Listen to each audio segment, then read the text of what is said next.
आप जी सुन रहे हो जगत गुरु तत्वदर्शी संत रामपाल जी महाराज द्वारा लिखित किताब जीने की राह दा पन्ना नंबर 241 पूजा ਅਤੇ ਸਾਧਨਾ ਵਿੱਚ ਅੰਤਰ ਪ੍ਰਸ਼ਨ ਕਾਲ ਬ੍ਰਹਮ ਦੀ ਪੂਜਾ ਕਰਨੀ ਚਾਹੀਦੀ ਹੈ ਜਾਂ ਨਹੀਂ ਗੀਤਾ ਵਿੱਚ ਪ੍ਰਮਾਣ ਦਿਖਾਓ ਉੱਤਰ ਨਹੀਂ ਕਰਨੀ ਚਾਹੀਦੀ ਹੈ ਪਹਿਲਾਂ ਆਪ ਜੀ ਨੂੰ ਪੂਜਾ ਅਤੇ ਸਾਧਨਾ ਦਾ ਭੇਦ ਦੱਸਦੇ ਹਾਂ ਭਗਤੀ ਅਰਥਾਤ ਪੂਜਾ ਜਿਵੇਂ ਸਾਨੂੰ ਪਤਾ ਹੈ ਕਿ ਪ੍ਰਿਥਵੀ ਦੇ ਅੰਦਰ ਮਿੱਠਾ ਸ਼ੀਤਲ ਜਲ ਹੈ ਉਸ ਨੂੰ ਕਿਵੇਂ ਪ੍ਰਾਪਤ ਕੀਤਾ ਜਾ ਸਕਦਾ ਹੈ ਉਸ ਦੇ ਲਈ ਬੋਕੀ ਦੇ ਦੁਆਰਾ ਜ਼ਮੀਨ ਵਿੱਚ ਸੁਰਾਖ ਕੀਤਾ ਜਾਂਦਾ ਹੈ ਉਸ ਸੁਰਾਖ ਯਾਨੀ ਬੋਰ ਵਿੱਚ ਲੋਹੇ ਦੀ ਪਾਈਪ ਪਾਈ ਜਾਂਦੀ ਹੈ ਫਿਰ ਹੈਂਡ ਪੰਪ ਯਾਨੀ ਨਲ ਦੀ ਮਸ਼ੀਨ ਲਗਾਈ ਜਾਂਦੀ ਹੈ ਉਦੋਂ ਉਹ ਸ਼ੀਤਲ ਜੀਵਨਦਾਤਾ ਜਲ ਪ੍ਰਾਪਤ ਹੁੰਦਾ ਹੈ ਸਾਡਾ ਪੂਜਣੀਏ ਜਲ ਹੈ ਉਸ ਨੂੰ ਪ੍ਰਾਪਤ ਕਰਨ ਦੇ ਲਈ ਪ੍ਰਯੋਗ ਕੀਤੇ ਉਪਕਰਨ ਵਾਲੇ ਯਤਨ ਸਾਧਨਾ ਜਾਣੋ ਜੇਕਰ ਅਸੀਂ ਉਪਕਰਨਾਂ ਦੀ ਪੂਜਾ ਵਿੱਚ ਲੱਗੇ ਰਹੇ ਤਾਂ ਜਲ ਪ੍ਰਾਪਤ ਨਹੀਂ ਕਰ ਸਕਦੇ ਉਪਕਰਨਾਂ ਦੁਆਰਾ ਪੂਜਣੀਏ ਵਸਤੂ ਪ੍ਰਾਪਤ ਹੁੰਦੀ ਹੈ ਹੋਰ ਉਦਾਹਰਨ ਜਿਵੇਂ ਪਤੀਵਰਤਾ ਇਸਤਰੀ ਪਰਿਵਾਰ ਦੇ ਸਾਰੇ ਮੈਂਬਰਾਂ ਦਾ ਸਤਿਕਾਰ ਕਰਦੀ ਹੈ ਸੱਸ ਸਸੁਰ ਦਾ ਮਾਤਾ ਪਿਤਾ ਦੇ ਸਮਾਨ ਨਨਦ ਦਾ ਛੋਟੀ ਵੱਡੀ ਭੈਣ ਦੇ ਸਮਾਨ ਜੇਠ ਦੇਵਰ ਦਾ ਵੱਡੇ ਛੋਟੇ ਭਾਈ ਦੇ ਸਮਾਨ ਦੇਵਰਾਨੀ ਜੇਠਾਨੀ ਦਾ ਵੱਡੀ ਛੋਟੀ ਭੈਣਾਂ ਦੇ ਸਮਾਨ ਪਰੰਤੂ ਉਹ ਪੂਜਾ ਆਪਣੇ ਪਤੀ ਦੀ ਕਰਦੀ ਹੈ ਜਦ ਉਹ ਅਲੱਗ ਹੁੰਦੇ ਹਨ ਤਾਂ ਆਪਣੇ ਹਿੱਸੇ ਸੀ ਸਾਰੀਆਂ ਵਸਤੂਆਂ ਚੁੱਕੇ ਆਪਣੇ ਪਤੀ ਵਾਲੇ ਮਕਾਨ ਵਿੱਚ ਲੈ ਜਾਂਦੀ ਹੈ ਹੋਰ ਉਦਾਹਰਣ ਜਿਵੇਂ ਸਾਡੀ ਇੱਛਾ ਅੰਬ ਖਾਣ ਦੀ ਹੁੰਦੀ ਹੈ ਸਾਡੇ ਲਈ ਅੰਬ ਦਾ ਫਲ ਪੂਜਾ ਹੈ ਉਸ ਨੂੰ ਪ੍ਰਾਪਤ ਕਰਨ ਦੇ ਲਈ ਧਨ ਦੀ ਜ਼ਰੂਰਤ ਪੈਂਦੀ ਹੈ ਧਨ ਸੰਗ੍ਰਹਿ ਕਰਨ ਦੇ ਲਈ ਮਜ਼ਦੂਰੀ ਨੌਕਰੀ ਖੇਤੀਬਾੜੀ ਕਰਨੀ ਪੈਂਦੀ ਹੈ ਉਦੋਂ ਅੰਬ ਦਾ ਫਲ ਪ੍ਰਾਪਤ ਹੁੰਦਾ ਹੈ ਇਸ ਲਈ ਅੰਬ ਪੂਜਾ ਹੈ ਅਤੇ ਹੋਰ ਕਿਰਿਆ ਸਾਧਨਾ ਹੈ ਸਾਦੀ ਵਸਤੂ ਨੂੰ ਪ੍ਰਾਪਤ ਕਰਨ ਦੇ ਲਈ ਸਾਧਨਾ ਕਰਨੀ ਪੈਂਦੀ ਹੈ ਸਾਧਨਾ ਭਿੰਨ ਹੈ ਪੂਜਾ ਅਰਥਾਤ ਭਗਤੀ ਭਿੰਨ ਹੈ ਸਪਸ਼ਟ ਹੋਇਆ ਪ੍ਰਸ਼ਨ ਚੱਲ ਰਿਹਾ ਹੈ ਕਿ ਬ੍ਰਹਮ ਦੀ ਪੂਜਾ ਕਰਨੀ ਚਾਹੀਦੀ ਹੈ ਉੱਤਰ ਵਿੱਚ ਕਿਹਾ ਹੈ ਕਿ ਨਹੀਂ ਕਰਨੀ ਚਾਹੀਦੀ ਹੈ ਹੁਣ ਭਗਵਤ ਗੀਤਾ ਵਿੱਚ ਪ੍ਰਮਾਣ ਦਿਖਾਉਂਦੇ ਹਾਂ ਗੀਤਾ ਅਧਿਆਇ 7 ਸ਼ਲੋਕ 12 ਤੋਂ 15 ਵਿੱਚ ਤਾਂ ਗੀਤਾ ਗਿਆਨਦਾਤਾ ਨੇ ਦੱਸ ਦਿੱਤਾ ਕਿ ਤਿੰਨੋਂ ਗੁਣਾ ਯਾਨੀ ਰਜਗੁਣ ਸ੍ਰੀ ਬ੍ਰਹਮਾ ਜੀ ਸਤਗੁਣ ਸ੍ਰੀ ਵਿਸ਼ਨੂੰ ਜੀ ਅਤੇ ਤਮਗੁਣ ਸ੍ਰੀ ਸ਼ਿਵ ਜੀ ਦੀ ਭਗਤੀ ਬੇਅਰਥ ਹੈ ਫਿਰ ਗੀਤਾ ਅਧਿਆਇ 7 ਦੇ ਸ਼ਲੋਕ 16 17 ਅਤੇ 18 ਵਿੱਚ ਗੀਤਾ ਗਿਆਨਦਾਤਾ ਬ੍ਰਹਮ ਨੇ ਆਪਣੀ ਭਗਤੀ ਤੋਂ ਹੋਣ ਵਾਲੀ ਗਤੀ ਅਰਥਾਤ ਮੋਕਸ਼ ਨੂੰ ਅਣਉੱਤਮ ਅਰਥਾਤ ਘਟੀਆ ਦੱਸਿਆ ਹੈ ਕਿ ਮੇਰੀ ਭਗਤੀ 4 ਪ੍ਰਕਾਰ ਦੇ ਵਿਅਕਤੀ ਕਰਦੇ ਹਨ ਨੰਬਰ 1 ਅਰਥਾਰਥੀ ਧਨ ਲਾਭ ਦੇ ਲਈ ਵੇਦਾਂ ਅਨੁਸਾਰ ਅਨੁਸ਼ਠਾਨ ਕਰਨ ਵਾਲੇ ਨੰਬਰ 2 ਆਰਤ ਸੰਕਟ ਨਿਵਾਰਨ ਦੇ ਲਈ ਵੇਦਾਂ ਅਨੁਸਾਰ ਅਨੁਸ਼ਠਾਨ ਕਰਨ ਵਾਲੇ ਨੰਬਰ 3 ਜਗਿਆਸੂ ਪਰਮਾਤਮਾ ਦੇ ਵਿਸ਼ੇ ਵਿੱਚ ਜਾਣਨ ਦੇ ਛੁਕ ਗਿਆਨ ਗ੍ਰਹਿਣ ਕਰਕੇ ਸਵੈਮ ਵਕਤਾ ਬਣ ਜਾਣ ਵਾਲੇ ਇਹਨਾਂ 3 ਪ੍ਰਕਾਰ ਦੇ ਬ੍ਰਹਮ ਪੂਜਾਰੀਆਂ ਨੂੰ ਬੇਅਰਥ ਦੱਸਿਆ ਹੈ ਆਪ ਜੀ ਸੁਣ ਰਹੇ ਹੋ ਜਗਤ ਗੁਰੂ ਤਤਵਦਰਸ਼ੀ ਸੰਤ ਰਾਮਪਾਲ ਜੀ ਮਹਾਰਾਜ ਦੁਆਰਾ ਲਿਖਿਤ ਕਿਤਾਬ ਜੀਨੇ ਕੀ ਰਾਹ ਦਾ ਪੰਨਾ ਨੰਬਰ 242 ਨੰਬਰ 4 ਗਿਆਨੀ ਨੂੰ ਪਤਾ ਚੱਲਦਾ ਹੈ ਕਿ ਮਨੁੱਖ ਜਨਮ ਬਹੁਤ ਦੁਰਲੱਭ ਹੈ ਮਨੁੱਖ ਜੀਵਨ ਪ੍ਰਾਪਤ ਕਰਕੇ ਆਤਮ ਕਲਿਆਣ ਕਰਵਾਉਣਾ ਚਾਹੀਦਾ ਹੈ ਉਹਨਾਂ ਨੂੰ ਇਹ ਵੀ ਗਿਆਨ ਹੋ ਜਾਂਦਾ ਹੈ ਕਿ ਹੋਰ ਦੇਵਤਾਵਾਂ ਦੀ ਪੂਜਾ ਨਾਲ ਮੋਕਸ਼ ਲਾਭ ਹੋਣ ਵਾਲਾ ਨਹੀਂ ਹੈ ਇਸ ਲਈ ਇੱਕ ਪਰਮਾਤਮਾ ਦੀ ਭਗਤੀ ਵਿਲੱਖਣ ਮਨ ਨਾਲ ਕਰਨ ਨਾਲ ਪੂਰਨ ਮੋਕਸ਼ ਸੰਭਵ ਹੈ ਉਹਨਾਂ ਨੂੰ ਤਤਵਦਰਸ਼ੀ ਸੰਤ ਨਾ ਮਿਲਣ ਨਾਲ ਉਹਨਾਂ ਨੂੰ ਜਿਵੇਂ ਵੀ ਵੇਦਾਂ ਨੂੰ ਜਾਣਨਾ ਉਸ ਹੀ ਆਧਾਰ ਉੱਤੇ ਬ੍ਰਹਮ ਨੂੰ ਇੱਕ ਸਮਰੱਥ ਪ੍ਰਭੂ ਮੰਨ ਕੇ ਯਜੁਰਵੇਦ ਅਧਿਆਇ 40 ਮੰਤਰ 15 ਤੋਂ ਓਮ ਨਾਮ ਲੈ ਕੇ ਭਗਤੀ ਕੀਤੀ ਪਰੰਤੂ ਪੂਰਨ ਮੋਕਸ਼ ਨਹੀਂ ਹੋਇਆ ਓਮ ਨਾਮ ਬ੍ਰਹਮ ਸਾਧਨਾ ਦਾ ਹੈ ਉਸ ਨਾਲ ਬ੍ਰਹਮਲੋਕ ਪ੍ਰਾਪਤ ਹੁੰਦਾ ਹੈ ਜੋ ਕਿ ਪੂਰਵ ਵਿੱਚ ਪ੍ਰਮਾਣਿਤ ਕੀਤਾ ਜਾ ਚੁੱਕਾ ਹੈ ਗੀਤਾ ਅਧਿਆਇ 8 ਸ਼ਲੋਕ 16 ਵਿੱਚ ਕਿਹਾ ਹੈ ਕਿ ਪੁਨਰ ਯਾਨੀ ਵਾਪਸ ਸੰਸਾਰ ਵਿੱਚ ਜਨਮ ਮ੍ਰਿਤਯੂ ਦੇ ਚੱਕਰ ਵਿੱਚ ਗਿਰਦੇ ਹਨ ਕਾਲ ਬ੍ਰਹਮ ਦੀ ਸਾਧਨਾ ਨਾਲ ਉਹ ਮੋਕਸ਼ ਪ੍ਰਾਪਤ ਨਹੀਂ ਹੁੰਦਾ ਜੋ ਗੀਤਾ ਅਧਿਆਇ 15 ਸ਼ਲੋਕ 4 ਵਿੱਚ ਦੱਸਿਆ ਹੈ ਕਿ ਤੱਤਵ ਗਿਆਨ ਤੋਂ ਅਗਿਆਨ ਨੂੰ ਕੱਟ ਕੇ ਪਰਮੇਸ਼ਵਰ ਦੇ ਉਸ ਪਰਮ ਪਦ ਦੀ ਖੋਜ ਕਰਨੀ ਚਾਹੀਦੀ ਹੈ ਜਿੱਥੇ ਜਾਣ ਤੋਂ ਮਗਰੋਂ ਸਾਧਕ ਫਿਰ ਮੁੜ ਸੰਸਾਰ ਵਿੱਚ ਕਦੀ ਵਾਪਸ ਨਹੀਂ ਆਉਂਦੇ ਗੀਤਾ ਅਧਿਆਇ 7 ਸ਼ਲੋਕ 18 ਵਿੱਚ ਗੀਤਾ ਗਿਆਨਦਾਤਾ ਨੇ ਕਿਹਾ ਕਿ ਗਿਆਨੀ ਆਤਮਾ ਯਾਨੀ ਜੋ ਚੌਥੇ ਨੰਬਰ ਦੇ ਬ੍ਰਹਮ ਦੇ ਸਾਧਕ ਕਹੇ ਹਨ ਤਾਂ ਉਦਾਰ ਅਰਥਾਤ ਨੇਕ ਪਰੰਤੂ ਇਹ ਤੱਤਵ ਗਿਆਨ ਦੇ ਅਭਾਵ ਨਾਲ ਮੇਰੀ ਅਣਉੱਤਮ ਗਤੀ ਵਿੱਚ ਹੀ ਸਥਿਤ ਰਹੇ ਗੀਤਾ ਗਿਆਨਦਾਤਾ ਨੇ ਆਪਣੀ ਸਾਧਨਾ ਨਾਲ ਹੋਣ ਵਾਲੀ ਗਤੀ ਨੂੰ ਵੀ ਅਣਉੱਤਮ ਅਰਥਾਤ ਘਟੀਆ ਕਿਹਾ ਹੈ ਇਸ ਲਈ ਬ੍ਰਹਮ ਪੂਜਾ ਕਰਨਾ ਵੀ ਉਚਿਤ ਨਹੀਂ ਕਾਰਨ ਇੱਕ ਚੁਣਕ ਨਾਮ ਦਾ ਰਿਸ਼ੀ ਗਿਆਨੀ ਆਤਮਾ ਸੀ ਉਸ ਨੇ ਓਮ ਨਾਮ ਦਾ ਜਾਪ ਅਤੇ ਹਠ ਯੋਗ ਹਜ਼ਾਰਾਂ ਸਾਲ ਕੀਤੇ, ਜਿਸ ਨਾਲ ਉਸ ਵਿੱਚ ਸਿੱਧੀਆਂ ਆ ਗਈਆਂ। ਬ੍ਰਹਮ ਦੀ ਸਾਧਨਾ ਕਰਨ ਨਾਲ ਜਨਮ ਮ੍ਰਿਤਯੂ ਸਵਰਗ ਨਰਕ ਦਾ ਚੱਕਰ ਸਦਾ ਬਣਿਆ ਰਹੇਗਾ।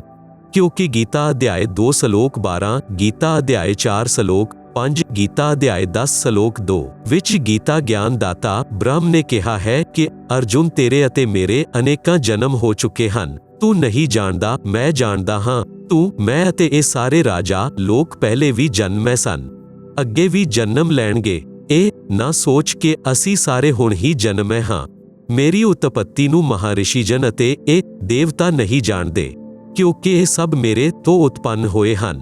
ਇਸ ਤੋਂ ਸਵੈ ਸਿੱਧ ਹੈ ਕਿ ਗੀਤਾ ਗਿਆਨਦਾਤਾ ਬ੍ਰਹਮ ਵੀ ਜੰਮਦਾ ਮਰਦਾ ਹੈ, ਤਾਂ ਇਸ ਦੇ ਪੁਜਾਰੀ ਅਮਰ ਕਿਵੇਂ ਹੋ ਸਕਦੇ ਹਨ। ਇਸ ਨਾਲ ਇਹ ਸਿੱਧ ਹੋਇਆ ਕਿ ਬ੍ਰਹਮ ਦੀ ਉਪਾਸਨਾ ਨਾਲ ਉਹ ਮੋਕਸ਼ ਨਹੀਂ ਹੋ ਸਕਦਾ, ਜੋ ਗੀਤਾ ਅਧਿਆਇ 18 ਸ਼ਲੋਕ 62 ਸ਼ਲੋਕ ਵਿੱਚ ਕਿਹਾ ਹੈ। ਇਹਨਾਂ ਸ਼ਲੋਕਾਂ ਵਿੱਚ ਗੀਤਾ ਗਿਆਨਦਾਤਾ ਨੇ ਸਪਸ਼ਟ ਨਿਰਦੇਸ਼ ਦਿੱਤਾ ਹੈ ਕਿ ਹੇ ਭਾਰਤ, ਤੂੰ ਸਰਵ ਭਾਵ ਨਾਲ ਉਸ ਪਰਮੇਸ਼ਵਰ ਪਰਮ ਅਕਸ਼ਰ ਬ੍ਰਹਮ ਦੀ ਸ਼ਰਨ ਵਿੱਚ ਜਾ।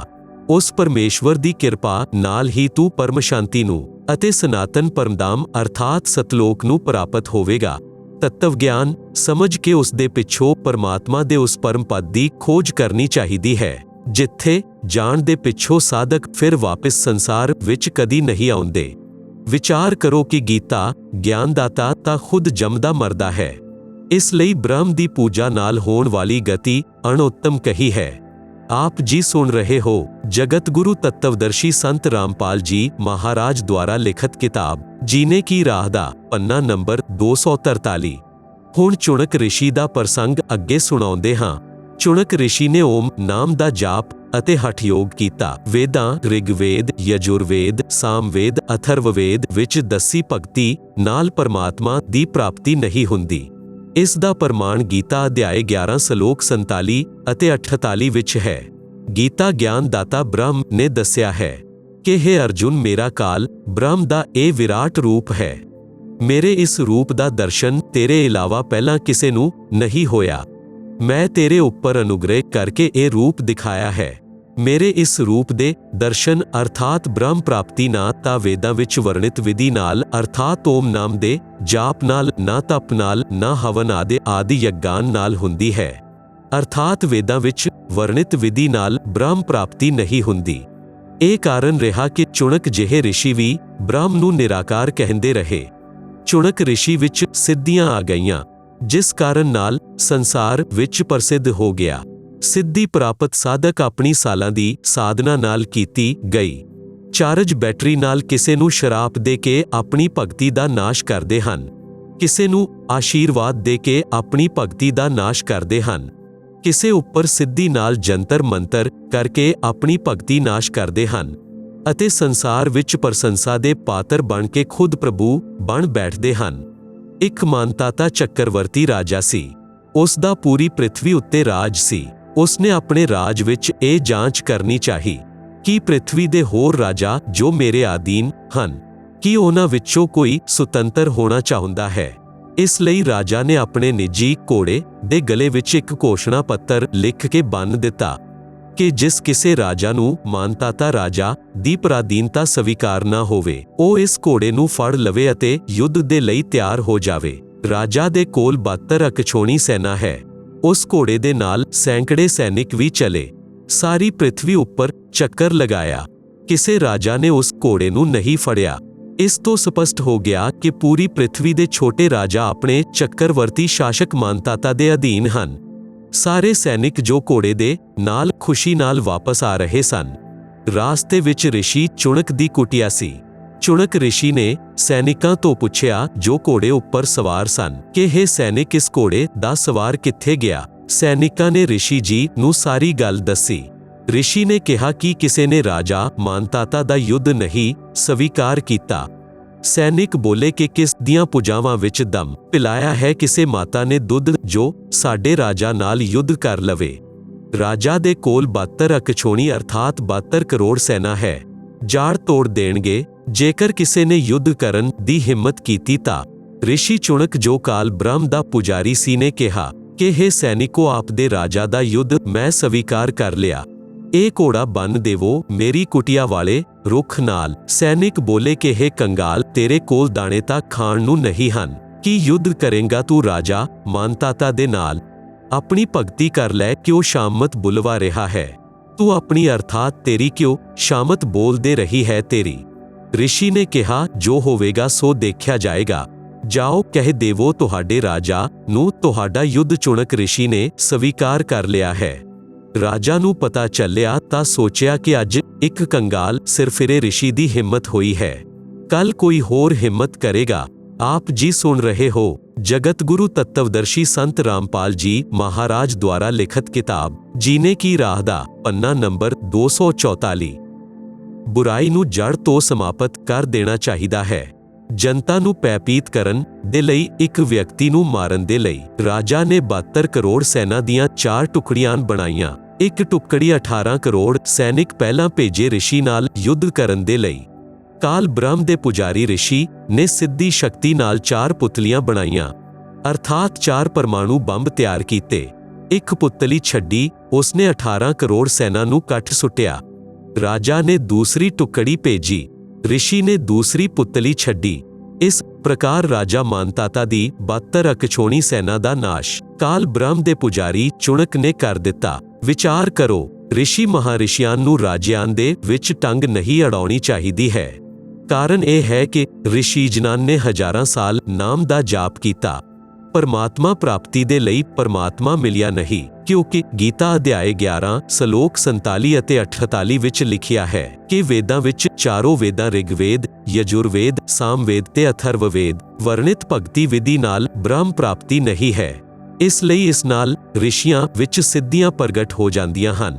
अज्ञानता दे कारण उस ही भुल भुलाइयां नू ਇਹ ਭਗਤੀ ਦੀ ਉਪਲਬਧੀ ਮੰਨ ਬੈਠੇ, ਜਿਸ ਕਾਰਨ ਕਰਕੇ ਭਗਤੀ ਕਰਕੇ ਵੀ ਉਸ ਪਦ ਨੂੰ ਨਹੀਂ ਪ੍ਰਾਪਤ ਕਰ ਸਕੇ ਜਿੱਥੇ ਜਾਣ ਦੇ ਪਿੱਛੋਂ ਪੁਨਰ ਜਨਮ ਨਹੀਂ ਹੁੰਦਾ, ਕਿਉਂਕਿ ਇਹਨਾਂ ਨੂੰ ਤਤਵਦਰਸ਼ੀ ਸੰਤ ਨਹੀਂ ਮਿਲੇ।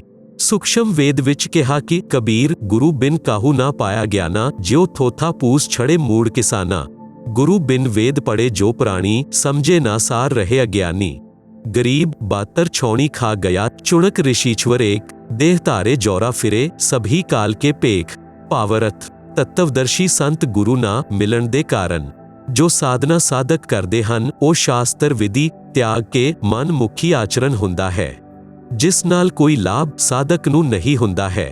गीता अध्याय 16 सलोक 23 ਅਤੇ 24 ਵਿੱਚ ਪ੍ਰਮਾਣ ਹੈ ਕਿ ਇਹ ਭਾਰਤ ਜੋ ਸਾਧਕ ਸ਼ਾਸਤਰ ਵਿਧੀ ਨੂੰ ਤਿਆਗ ਕੇ ਮਨ ਮੁਖੀ ਆਚਰਨ ਕਰਦੇ ਹਨ, ਉਸ ਨੂੰ ਨਾ ਤਾਂ ਸੁਖ ਹੁੰਦਾ ਹੈ, ਨਾ ਸਿੱਧੀ ਪ੍ਰਾਪਤ ਹੁੰਦੀ ਹੈ ਅਤੇ ਨਾ ਹੀ ਉਸ ਦੀ ਗਤੀ ਅਰਥਾਤ ਮੋਕਸ਼ ਹੁੰਦਾ ਹੈ। ਇਸ ਨਾਲ ਤੇਰੇ ਲਈ ਸ਼ਾਸਤਰ ਹੀ ਪ੍ਰਮਾਣ ਹਨ ਕਿ ਕਿਹੜੀ ਸਾਧਨਾ ਕਰਨੀ ਚਾਹੀਦੀ ਹੈ ਅਤੇ ਕਿਹੜੀ ਨਹੀਂ ਕਰਨੀ ਚਾਹੀਦੀ ਹੈ। ਗੁਰੂ ਬਿਨਾ ਅਰਥਾਤ ਤਤਵਦਰਸ਼ੀ ਸੰਤ ਦੇ ਬਿਨਾ ਚਾਹੇ ਵੇਦਾਂ ਦੇ ਮੰਤਰਾਂ ਨੂੰ ਪੜ੍ਹਦੇ ਰਹੋ, ਚਾਹੇ ਉਹਨਾਂ ਨੂੰ ਕੰਠਸਥ ਵੀ ਕਰ ਲਓ। ਜਿਵੇਂ ਪਹਿਲਾਂ ਦੇ ਬ੍ਰਾਹਮਣ ਵੇਦਾਂ ਦੇ ਮੰਤਰ ਯਾਦ ਕਰ ਲੈਂਦੇ ਸਨ, ਉਹ ਚਤੁਰਵੇਦੀ ਕਹਿਲਾਉਂਦਾ ਸੀ। ਜੋ 3 ਵੇਦਾਂ ਦੇ ਮੰਤਰਾਂ ਨੂੰ ਯਾਦ ਕਰ ਲੈਂਦਾ ਸੀ, ਉਹ ਤ੍ਰਿਵੇਦੀ ਕਹਿਲਾਉਂਦਾ ਸੀ। ਪਰੰਤੂ ਉਹਨਾਂ ਵੇਦਾਂ ਦੇ ਗੂੜ ਰਹੱਸਾਂ ਦਾ ਗਿਆਨ ਨਾ ਹੋਣ ਦੇ ਕਾਰਨ ਉਹ ਰਿਸ਼ੀਜਨ ਵੇਦਾਂ ਨੂੰ ਪੜ੍ਹ ਕੇ ਘੋਟ ਕੇ ਵੀ ਅਗਿਆਨੀ ਰਹੇ। ਸੂਖਸ਼ਮ ਵੇਦ ਵਿੱਚ ਕਿਹਾ ਹੈ ਕਿ ਪੀਠ ਮਨੁੱਖਾ ਦਾਖ ਲਦੀ ਊਂਟ ਖਾਤ ਬਬੂਲ।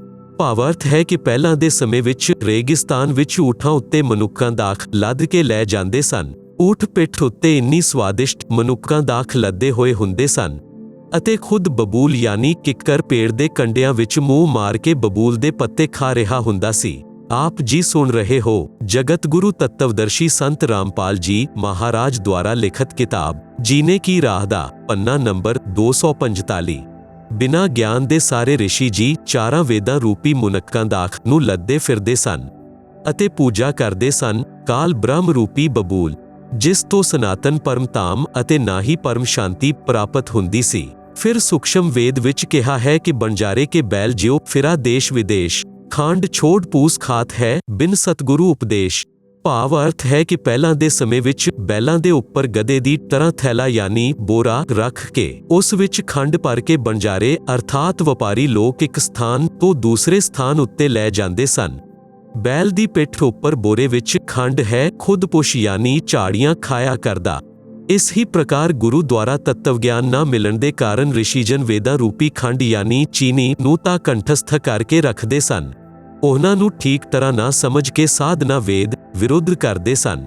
ਉਦਾਹਰਨ ਦੇ ਲਈ ਸ੍ਰੀ ਦੇਵੀ ਪੁਰਾਣ ਸਚਿੱਤਰ ਮੋਟਾ ਟਾਈਪ ਕੇਵਲ ਹਿੰਦੀ ਗੀਤਾ ਪੈਸ ਗੋਰਖਪੁਰ ਤੋਂ ਪ੍ਰਕਾਸ਼ਿਤ ਦੇ 5ਵੇਂ ਸਕੰਦ ਪੰਨਾ ਨੰਬਰ 414 ਉੱਪਰ ਲਿਖਿਆ ਹੈ। ਵੇਦ ਬਿਆਸ ਜੀ ਨੇ ਕਿਹਾ ਕਿ ਸਤਯੁਗ ਦੇ ਬ੍ਰਾਹਮਣ ਵੇਦ ਦੇ ਪੂਰਨ ਵਿਦਾਨ ਸਨ। ਉਹ ਦੇਵੀ ਅਰਥਾਤ ਸ੍ਰੀ ਦੁਰਗਾ ਜੀ ਦੀ ਪੂਜਾ ਕਰਦੇ ਸਨ। ਪ੍ਰਤੇਕ ਪਿੰਡ ਵਿੱਚ ਸ੍ਰੀ ਦੇਵੀ ਦਾ ਮੰਦਰ ਬਣਵਾਉਣ ਦੀ ਉਹਨਾਂ ਦੀ ਪ੍ਰਬਲ ਇੱਛਾ ਸੀ। ਪਾਠਕ ਜਨ ਵਿਚਾਰ ਕਰੋ, ਚਾਰੋਂ ਵੇਦਾਂ ਤੇ ਇਹਨਾਂ ਵੇਦਾਂ ਦੇ ਸਾਰੰਸ਼ ਸ਼੍ਰੀਮਦ ਭਗਵਤ ਗੀਤਾ ਵਿੱਚ ਕਿਤੇ ਵੀ ਦੇਵੀ ਦੀ ਪੂਜਾ ਕਰਨ ਦਾ ਨਿਰਦੇਸ਼ ਨਹੀਂ ਹੈ ਤਾਂ ਸਤਯੁਗ ਦੇ ਬ੍ਰਾਹਮਣ ਕੀ ਖਾਕ ਵਿਦਵਾਨ ਸਨ। ਵੇਦਾਂ ਦੇ ਇਸ ਸ੍ਰੀ ਦੇਵੀ ਪੁਰਾਣ ਦੇ 7ਵੇਂ ਸਕੰਦ ਵਿੱਚ ਪੰਨਾ ਨੰਬਰ 562 ਅਤੇ 563 ਉੱਤੇ ਸ੍ਰੀ ਦੇਵੀ ਜੀ ਨੇ ਰਾਜਾ ਹਿਮਾਲਿਆ ਨੂੰ ਕਿਹਾ ਸੀ ਕਿ ਤੂੰ ਮੇਰੀ ਪੂਜਾ ਵੀ ਤਿਆਗ ਦੇ। ਜੇਕਰ ਬ੍ਰਹਮ ਦੀ ਪ੍ਰਾਪਤੀ ਚਾਹੁੰਦਾ ਹੈ ਤਾਂ ਹੋਰ ਸਭ ਗੱਲਾਂ ਨੂੰ ਤਿਆਗ ਕੇ ਕੇਵਲ ਓਮ ਦਾ ਜਾਪ ਕਰ। ਇਹ ਬ੍ਰਹਮ ਦਾ ਮੰਤਰ ਹੈ, ਇਸ ਨਾਲ ਬ੍ਰਹਮ ਨੂੰ ਪ੍ਰਾਪਤ ਹੋ ਜਾਏਗਾ। ਉਹ ਬ੍ਰਹਮ ਬ੍ਰਹਮਲੋਕ ਰੂਪੀ ਦਿਵਯ ਆਕਾਸ਼ ਵਿੱਚ ਰਹਿੰਦਾ ਹੈ। ਪਾਠਕਜਨ ਆਸਾਨੀ ਨਾਲ ਸਮਝਣਗੇ ਕਿ ਜਦੋਂ ਸਤਯੁਗ ਦੇ ਬ੍ਰਾਹਮਣਾਂ ਦਾ ਇਹ ਗਿਆਨ ਤੇ ਸਾਧਨਾ ਸੀ ਤਾਂ ਵਰਤਮਾਨ ਦੇ ਬ੍ਰਾਹਮਣਾਂ ਨੂੰ ਕੀ ਗਿਆਨ ਹੋਏਗਾ।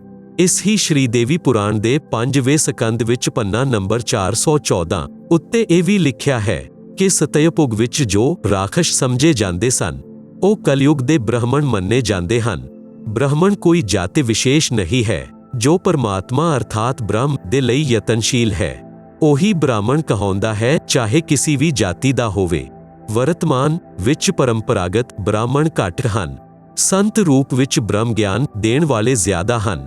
ਜੋ ਬ੍ਰਾਹਮਣ ਅਰਥਾਤ ਮਾਰਗਦਰਸ਼ਕ ਗੁਰੂ ਕਹਾਉਂਦੇ ਹਨ ਅਤੇ ਤੱਤਵ ਗਿਆਨਹੀਨ ਹਨ। ਇਸ ਲਈ ਕਿਹਾ ਹੈ ਕਿ ਤੱਤਵਦਰਸ਼ੀ ਗੁਰੂ ਦੇ ਬਿਨਾਂ ਕਿਸੇ ਨੂੰ ਵੇਦਾਂ ਦਾ ਗੂੜ ਰਹੱਸਾਂ ਦਾ ਗਿਆਨ ਨਹੀਂ ਹੋਇਆ, ਜਿਸ ਕਾਰਨ ਕਰਕੇ ਵੇਦਾਂ ਨੂੰ ਪੜ੍ਹਦੇ ਸਨ ਪਰੰਤੂ ਸਾਧਨਾ ਵੇਦ ਵਿਰੁੱਧ ਕਰਦੇ ਸਨ।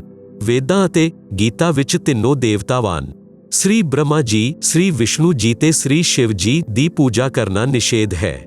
ਸਾਰੇ ਹਿੰਦੂ ਸਮਾਜ ਗਿਆਨਹੀਨ ਸੰਤਾਂ ਦੁਆਰਾ ਇਹਨਾਂ ਤਿੰਨਾਂ ਦੇਵਤਾਵਾਨ ਉੱਪਰ ਕੇਂਦਰਿਤ ਕਰ ਰੱਖਿਆ ਹੈ। ਸ੍ਰੀ ਦੇਵੀ ਦੁਰਗਾ ਅਤੇ ਵਿਸ਼ਨੂੰ ਜੀ ਸ਼ਿਵ ਜੀ ਦੀ ਭਗਤੀ ਕਰ ਰਹੇ ਹਨ।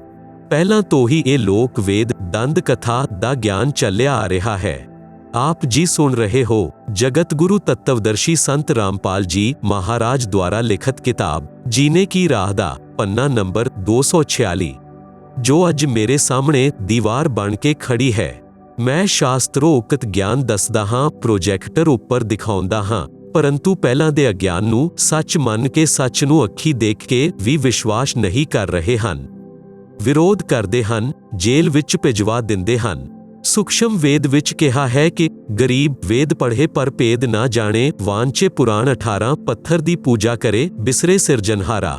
ਭਾਵ ਅਰਥ ਹੈ ਕਿ ਵੇਦ ਅਤੇ 18 ਪੁਰਾਣਾਂ ਨੂੰ ਪੜ੍ਹਦੇ ਹਨ ਅਤੇ ਮੂਰਤੀ ਦੀ ਪੂਜਾ ਕਰਦੇ ਹਨ। ਵੇਦ ਵਕਤਾ ਸਭ ਦੇ ਸਿਰਜਨਹਾਰ ਪਰਮ ਅਕਸ਼ਰ ਬ੍ਰਹਮ ਨੂੰ ਭੁੱਲ ਗਏ ਹਨ। ਹੋਰ ਪ੍ਰਭੂਆਂ ਦੀ ਪੂਜਾ ਕਰਕੇ ਉਸ ਪਰਮ ਸ਼ਕਤੀ ਅਤੇ ਸਨਾਤਨ ਪਰਮ ਧਾਮ ਅਰਥਾਤ ਪਰਮੇਸ਼ਵਰ ਦੇ ਉਸ ਪਰਮ ਪਦ ਤੋਂ ਵੰਚਿਤ ਰਹਿ ਜਾਂਦੇ ਹਨ, ਜੋ ਗੀਤਾ ਅਧਿਆਇ 18 ਸਲੋਕ 62 ਅਤੇ ਗੀਤਾ ਅਧਿਆਇ 15 ਸਲੋਕ 4 ਵਿੱਚ ਕਿਹਾ ਹੈ। ਸੂਖਸ਼ਮ ਵੇਦ ਵਿੱਚ ਲਿਖਿਆ ਹੈ ਕਿ ਗੁਰੂਵਾ ਗਾਮ ਬਿਗਾੜੇ ਸੰਤੋ, ਗੁਰੂਵਾ ਗਾਮ ਵਿਗਾੜੇ, ਐਸੇ ਕਰਮ ਜੀਵ ਕੇ ਲਾ ਦੀਏ ਫਿਰ ਚੜੇ ਨਾ ਚਾੜੇ। ਭਾਵ-ਅਰਥ ਹੈ ਕਿ ਗਿਆਨਹੀਨ ਤੱਤਵ ਗਿਆਨ ਤੋਂ ਅਪਰਿਚਿਤ ਗੁਰੂਆਂ ਨੇ ਪਿੰਡਾਂ ਦੇ ਪਿੰਡ ਵਿੱਚ ਸ਼ਾਸਤਰ ਵਿਰੁੱਧ ਗਿਆਨ ਅਤੇ ਭਗਤੀ ਦਾ ਅਗਿਆਨ ਸੁਣਾ ਕੇ ਉਹਨਾਂ ਨੂੰ ਇੰਨਾ ਪਰਮਿਤ ਕਰ ਦਿੱਤਾ ਕਿ ਉਹ ਹੁਣ ਸਮਝਾਉਣ ਨਾਲ ਵੀ ਸ਼ਾਸਤਰ ਵਿਰੁੱਧ ਸਾਧਨਾ ਨੂੰ ਤਿਆਗਣ ਦੇ ਲਈ ਤਿਆਰ ਨਹੀਂ ਹੁੰਦੇ। ਗੀਤਾ ਅਧਿਆਇ 16 ਸਲੋਕ 23 ਵਿੱਚ ਲਿਖਿਆ ਹੈ ਕਿ ਸ਼ਾਸਤਰ ਵਿਧੀ ਤਿਆਗ ਕੇ ਮਨਮੁਖੀ ਆਚਰਣ ਕਰਨ ਨਾਲ ਨਾ ਤਾਂ ਸਿੱਧੀ ਪ੍ਰਾਪਤ ਹੁੰਦੀ ਹੈ, ਨਾ ਸੁੱਖ ਪ੍ਰਾਪਤ ਹੁੰਦਾ ਹੈ ਅਤੇ ਨਾ ਗਤੀ ਹੁੰਦੀ ਹੈ, ਅਰਥਾਤ ਬੇਅਰਥ ਸਾਧਨਾ ਹੈ। ਦੂਸਰੀ ਤਰਫ ਆਪ ਜੀ ਨੇ ਚੁਣਕ ਰਿਸ਼ੀ ਦੀ ਕਥਾ ਵਿੱਚ ਪੜ੍ਹਿਆ ਕਿ ਚੁਣਕ ਜੀ ਨੂੰ ਸਿੱਧੀਆਂ ਪ੍ਰਾਪਤ ਹੋ ਗਈਆਂ। ਪਾਠਕਾਂ ਨੂੰ ਇਹ ਸਮਝਣਾ ਹੈ ਕਿ ਸਿੱਧੀ ਭਗਤੀ ਦਾ ਬਾਇਪ੍ਰੋਡਕਟ ਹੈ। ਜਿਵੇਂ ਜੌਂ ਦਾ ਪੂਸ ਯਾਨੀ ਤੂੜਾ ਹੁੰਦਾ ਹੈ ਜਿਸ ਵਿੱਚ ਤੁਸ ਬਹੁਤ ਹੁੰਦੇ ਹਨ, ਪਸ਼ੂ ਖਾਂਦਾ ਹੈ ਤਾਂ ਮੁੱਖ ਵਿੱਚ ਜ਼ਖਮ ਕਰ ਦਿੰਦੇ ਹਨ। ਇਹ ਸਿੱਧੀ ਪ੍ਰਾਪਤ ਹੁੰਦੀ ਹੈ ਕਾਲ ਬ੍ਰਹਮ ਦੀ ਭਗਤੀ ਨਾਲ, ਜੋ ਚੁਣਕ ਰਿਸ਼ੀ ਜੀ ਨੂੰ ਪ੍ਰਾਪਤੀ ਹੋਈ। ਜੋ ਸ਼ਾਸਤਰ ਵਿਧੀ ਅਨੁਸਾਰ ਭਗਤੀ ਕਰਨ ਨਾਲ ਸਿੱਧੀ ਪ੍ਰਾਪਤ ਹੁੰਦੀ ਹੈ ਉਹ ਗੇਹੂੰ ਦਾ ਪੂਸ ਯਾਨੀ ਤੂੜਾ ਸਮਝੋ, ਜੋ ਪਸ਼ੂਆਂ ਦੇ ਲਈ ਉਪਯੋਗੀ ਅਤੇ ਖਾਣ ਵਿੱਚ ਸੁਗਮ ਹੁੰਦਾ ਹੈ। ਭਾਵ ਅਰਥ ਹੈ ਕਿ ਸ਼ਾਸਤਰ ਵਿਧੀ ਅਨੁਸਾਰ ਸਾਧਨਾ ਨਾ ਕਰਨ ਨਾਲ ਜੋ ਸਿੱਧੀਆਂ ਪ੍ਰਾਪਤ ਹੁੰਦੀਆਂ ਹਨ, ਉਹ ਸਾਧਕ ਨੂੰ ਨਸ਼ਟ ਕਰ ਦਿੰਦੀਆਂ ਹਨ, ਕਿਉਂਕਿ ਅਗਿਆਨਤਾ ਵਸ਼ ਰਿਸ਼ੀਜਨ ਉਹਨਾਂ ਦਾ ਪ੍ਰਯੋਗ ਕਰਕੇ ਕਿਸੇ ਦੀ ਹਾਨੀ ਕਰ ਦਿੰਦੇ ਹਨ।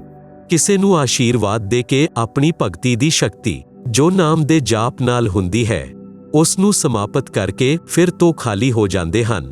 ਜਿਵੇਂ ਚੁਣਕ ਰਿਸ਼ੀ ਜੀ ਨੇ ਮਾਨਤਾਤਾ ਚੱਕਰਵਰਤੀ ਰਾਜਾ ਦੀ 72 ਕਰੋੜ ਸੈਨਾ ਦਾ ਨਾਸ਼ ਕਰ ਦਿੱਤਾ, ਆਪਣੀ ਭਗਤੀ ਦੀ ਸਿੱਧੀ ਵੀ ਗੁਆ ਦਿੱਤੀ। ਸੂਖਸ਼ਮ ਵੇਦ ਵਿੱਚ ਕਿਹਾ ਹੈ ਕਿ ਗਰੀਬ 72 ਅਕਸ਼ਾਣੀ 6 ਕਰੀ ਚੁਣਕ ਰਿਸ਼ੀਵਰ ਏਕ ਦੇਹ ਧਾਰੇ ਜੌਰਾ ਮਰਿਤਯੂ ਫਿਰੈ ਸਭ ਹੀ ਕਾਲ ਕੇ ਭੇਖ। ਭਾਵਰਥ ਰਿਸ਼ੀਆਂ ਵਿੱਚ ਸਰਵ ਸ਼੍ਰੇਸ਼ਠ ਰਿਸ਼ੀ ਚੁਣਕ ਜੀ ਨੇ 72 ਕਰੋੜ ਸੈਨਾ ਦਾ ਨਾਸ਼ ਕਰ ਦਿੱਤਾ। ਇਹ ਦਿਖਾਈ ਦਿੰਦੇ ਹਨ ਮਹਾਤਮਾ, ਲੇਕਿਨ ਜਦੋਂ ਇਹਨਾਂ ਨਾਲ ਪਾਲਾ ਪਿਆ ਤਾਂ ਇਹ ਨਿਕਲਦੇ ਹਨ ਸੱਪ ਜਿਹੇ। ਜਰਾ ਜਹੀ ਗੱਲ ਉੱਤੇ ਸ਼ਰਾਪ ਦੇ ਦਿੰਦਾ।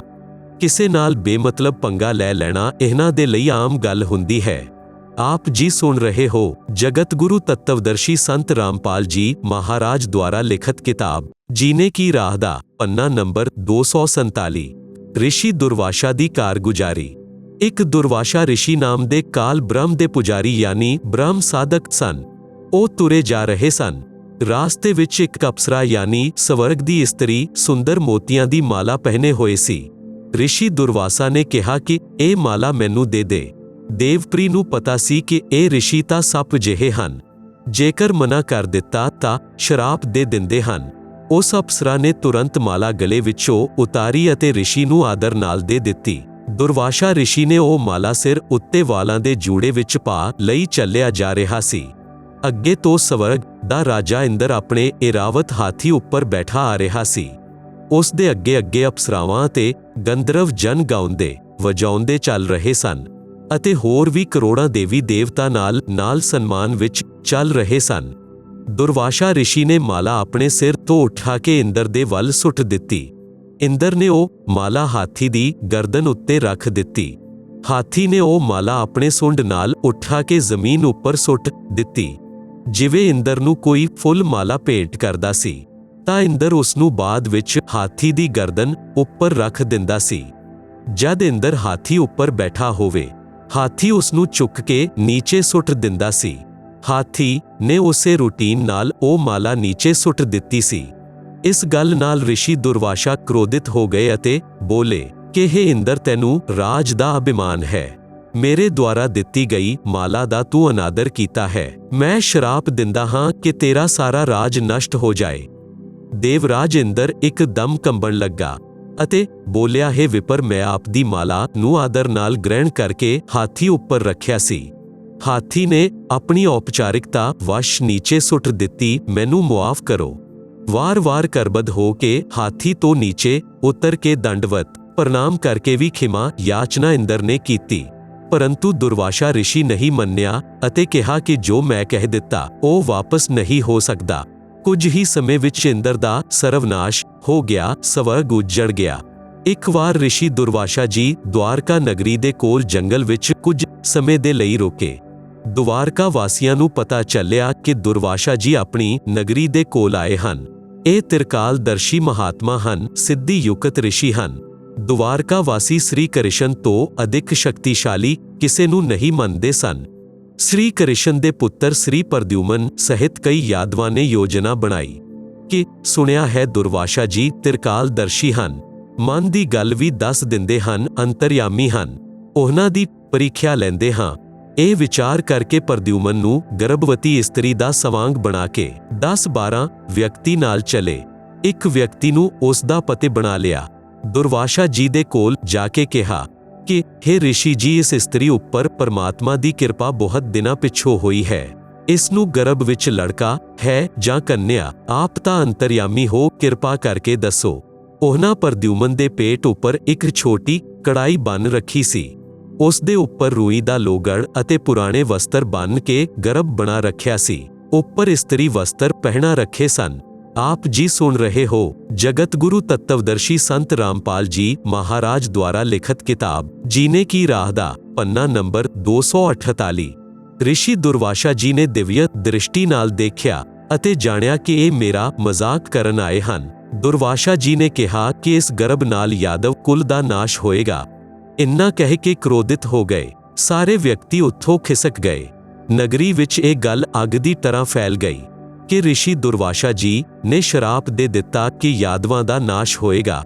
ਉਹਨਾਂ ਨੂੰ ਵਿਸ਼ਵਾਸ ਸੀ ਕਿ ਸਾਡੇ ਨਾਲ ਸਰਵ ਸ਼ਕਤੀਮਾਨ ਭਗਵਾਨ ਅਖਿਲ ਬ੍ਰਹਿਮੰਡ ਦੇ ਨਾਇਕ ਸ੍ਰੀ ਕ੍ਰਿਸ਼ਨ ਹਨ।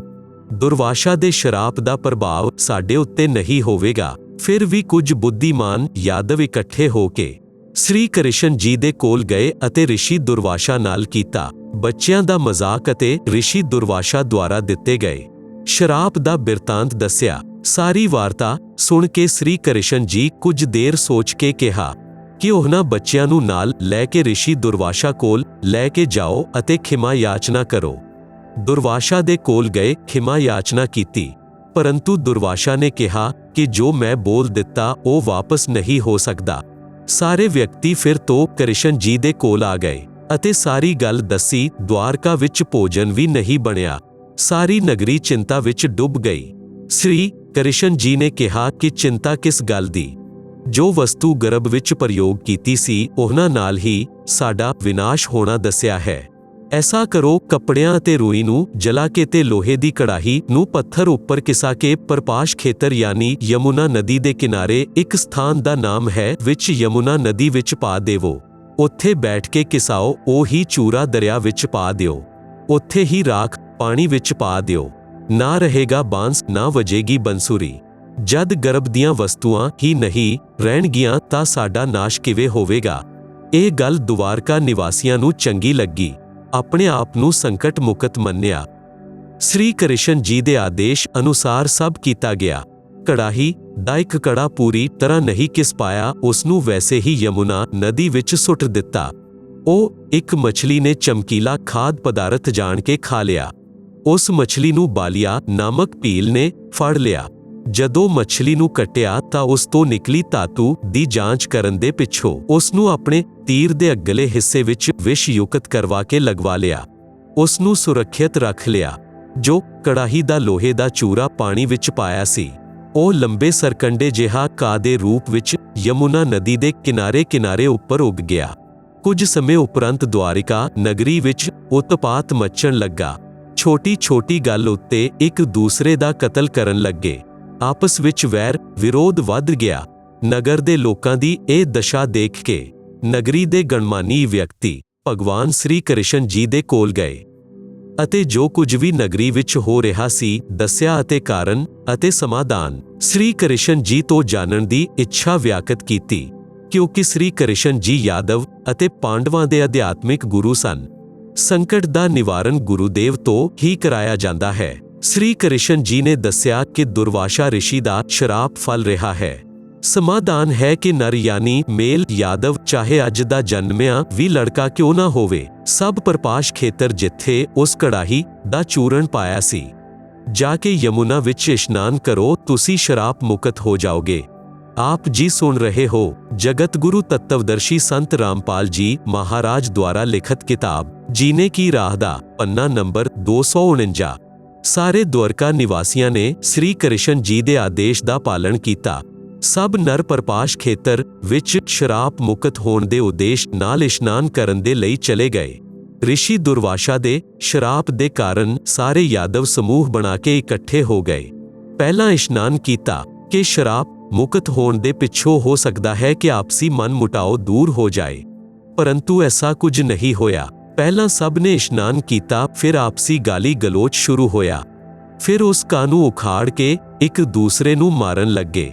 ਜੋ ਘਾਹ ਯਾਨੀ ਸਰਕੰਡੇ ਲੋਹੇ ਦੀ ਕੜਾਹੀ ਦੇ ਚੂਰਨ ਨਾਲ ਉੱਗਿਆ ਸੀ, ਉਹ ਤਲਵਾਰ ਜਿਹਾ ਕੰਮ ਕਰਨ ਲੱਗਿਆ। ਸਰਕੰਡੇ ਨੂੰ ਮਾਰਦੇ ਹੀ ਸਿਰ ਧੜ ਤੋਂ ਅਲੱਗ ਹੋ ਕੇ ਗਿਰਨ ਲੱਗਾ। ਇਸ ਪ੍ਰਕਾਰ ਸਾਰੇ ਯਾਦਵ ਆਪਸ ਵਿੱਚ ਲੜ ਕੇ ਮ੍ਰਿਤਯੂ ਨੂੰ ਪ੍ਰਾਪਤ ਹੋ ਗਏ। ਕੁਝ 200-400 ਬਾਕੀ ਰਹਿ ਗਏ ਸਨ। ਉਸ ਹੀ ਸਮੇਂ ਸ੍ਰੀ ਕ੍ਰਿਸ਼ਨ ਜੀ ਵੀ ਉੱਥੇ ਪਹੁੰਚ ਗਏ। ਉਹਨਾਂ ਨੇ ਵੀ ਉਸ ਘਾਹ ਨੂੰ ਉਖਾੜਿਆ, ਉਸ ਦੇ ਲੋਹੇ ਦੇ ਮੂਸਲ ਬਣ ਗਏ। ਬਾਕੀ ਬਚੇ ਆਪਣੇ ਵੰਸ਼ਜਾਂ ਨੂੰ ਖੁਦ ਸ੍ਰੀ ਕ੍ਰਿਸ਼ਨ ਜੀ ਨੇ ਮੌਤ ਦੇ ਘਾਟ ਉਤਾਰਿਆ। ਇਸ ਦੇ ਪਿੱਛੋਂ ਸ੍ਰੀ ਕ੍ਰਿਸ਼ਨ ਜੀ ਇੱਕ ਰੁੱਖ ਦੇ ਨੀਚੇ ਵਿਸ਼ਰਾਮ ਕਰਨ ਲੱਗੇ। ਇੰਨੇ ਵਿੱਚ ਦੇਵਯੋਗ ਤੋਂ ਉਹ ਬਲੀਆ ਨਾਮਕ ਭੀਲ, ਜਿਸ ਨੇ ਉਸ ਲੋਹੇ ਦੀ ਕੜਾਹੀ ਦੇ ਕੜੇ ਦਾ ਵਿਸ਼ਾਕਤ ਤੀਰ ਯਾਨੀ ਐਰੋ ਬਣਵਾਇਆ ਸੀ, ਉਸ ਹੀ ਤੀਰ ਨੂੰ ਲੈ ਕੇ ਸ਼ਿਕਾਰ ਖੋਜ ਵਿੱਚ ਉਸ ਸਥਾਨ ਉੱਤੇ ਆ ਗਿਆ ਜਿੱਥੇ ਸ੍ਰੀ ਕ੍ਰਿਸ਼ਨ ਜੀ ਵਿਸ਼ਰਾਮ ਕਰ ਰਹੇ ਸਨ। ਸ੍ਰੀ ਕ੍ਰਿਸ਼ਨ ਜੀ ਦੇ ਸੱਜੇ ਪੈਰ ਦੇ ਤਲੇ ਵਿੱਚ ਪਦਮ ਬਣਿਆ ਸੀ। ਉਸ ਵਿੱਚ 100 ਵਾਟ ਦੇ ਬੱਲਬ ਜਿਹੀ ਚਮਕ ਸੀ। ਰੁੱਖਾਂ ਦੇ ਝੁਰਮਟ ਨੀਚੇ ਤੱਕ ਲਟਕੀ ਸੀ। ਉਹਨਾਂ ਦੇ ਵਿਚਕਾਰ ਪਦਮ ਦੀ ਚਮਕ ਅਸਪਸ਼ਟ ਦਿਖ ਰਹੀ ਸੀ। ਬਾਲੀਆ ਭੀਲ ਨੇ ਸੋਚਿਆ ਕਿ ਇਹ ਹਿਰਨ ਦੀ ਅੱਖ ਦਿਖਾਈ ਦੇ ਰਹੀ ਹੈ, ਇਸ ਲਈ ਤੀਰ ਚਲਾ ਦਿੱਤਾ ਹਿਰਨ ਨੂੰ ਮਾਰਨ ਦੇ ਉਦੇਸ਼ ਨਾਲ। ਜਦੋਂ ਤੀਰ ਸ੍ਰੀ ਕ੍ਰਿਸ਼ਨ ਜੀ ਦੇ ਪੈਰ ਵਿੱਚ ਲੱਗਿਆ ਤਾਂ ਸ੍ਰੀ ਕ੍ਰਿਸ਼ਨ ਜੀ ਨੇ ਕਿਹਾ, ਮਰ ਗਿਆ ਰੇ, ਮਰ ਗਿਆ। ਬਾਲੀਆ ਭੀਲ ਨੂੰ ਆਭਾਸ ਹੋਇਆ ਕਿ ਤੀਰ ਕਿਸੇ ਵਿਅਕਤੀ ਨੂੰ ਲੱਗ ਗਿਆ।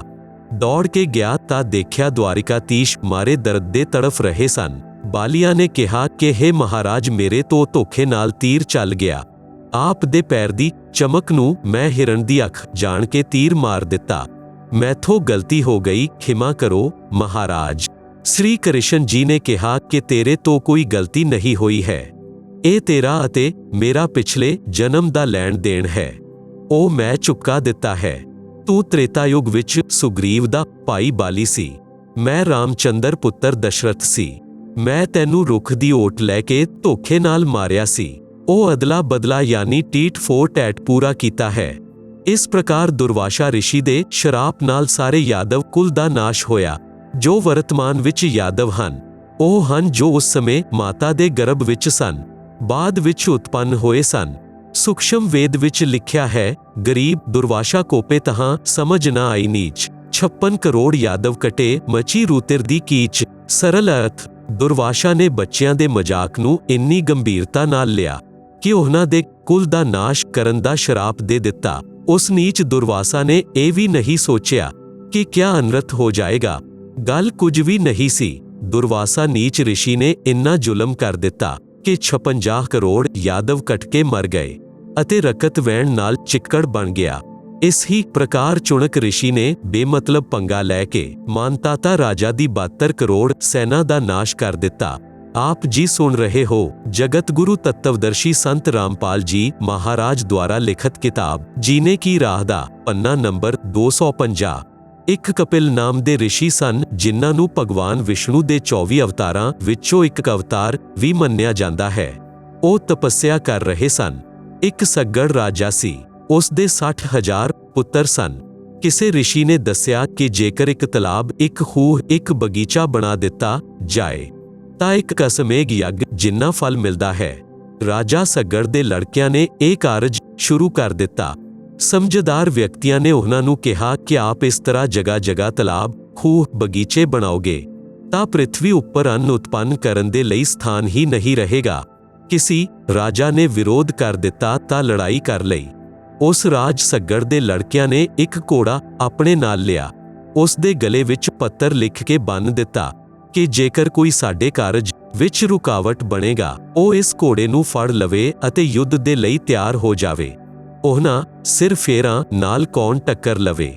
ਪ੍ਰਿਥਵੀ ਦੇਵੀ ਭਗਵਾਨ ਵਿਸ਼ਨੂੰ ਜੀ ਦੇ ਕੋਲ ਗਈ। ਇੱਕ ਗਾਂ ਦਾ ਰੂਪ ਧਾਰਨ ਕਰਕੇ ਕਿਹਾ ਕਿ ਹੇ ਭਗਵਾਨ, ਪ੍ਰਿਥਵੀ ਉੱਪਰ ਇੱਕ ਸੱਗੜ ਰਾਜਾ ਹੈ। ਉਸ ਦੇ 60,000 ਪੁੱਤਰ ਹਨ। ਉਹਨਾਂ ਨੂੰ ਐਸੀ ਸਿਰ ਉੱਠੀ ਹੈ ਕਿ ਮੈਨੂੰ ਖੋਦ ਲਿਆ। ਉੱਥੇ ਮਨੁੱਖਾਂ ਦੇ ਖਾਣੇ ਦੇ ਲਈ ਅੰਨ ਵੀ ਉਤਪੰਨ ਨਹੀਂ ਹੋ ਸਕਦਾ। ਭਗਵਾਨ ਵਿਸ਼ਨੂੰ ਨੇ ਦੇਵਰਾਜ ਇੰਦਰ ਨੂੰ ਬੁਲਾਇਆ ਅਤੇ ਸਮਝਾਇਆ ਕਿ ਰਾਜਾ ਸੱਗੜ ਦੇ 60,000 ਲੜਕੇ ਯੱਗ ਕਰ ਰਹੇ ਹਨ। ਜੇਕਰ ਉਹਨਾਂ ਦੀ 100 ਯੱਗ ਪੂਰੀ ਹੋ ਗਈ ਤਾਂ ਤੁਹਾਡੀ ਇੰਦਰ ਗੱਦੀ ਉਹਨਾਂ ਨੂੰ ਦੇਣੀ ਪਊਗੀ।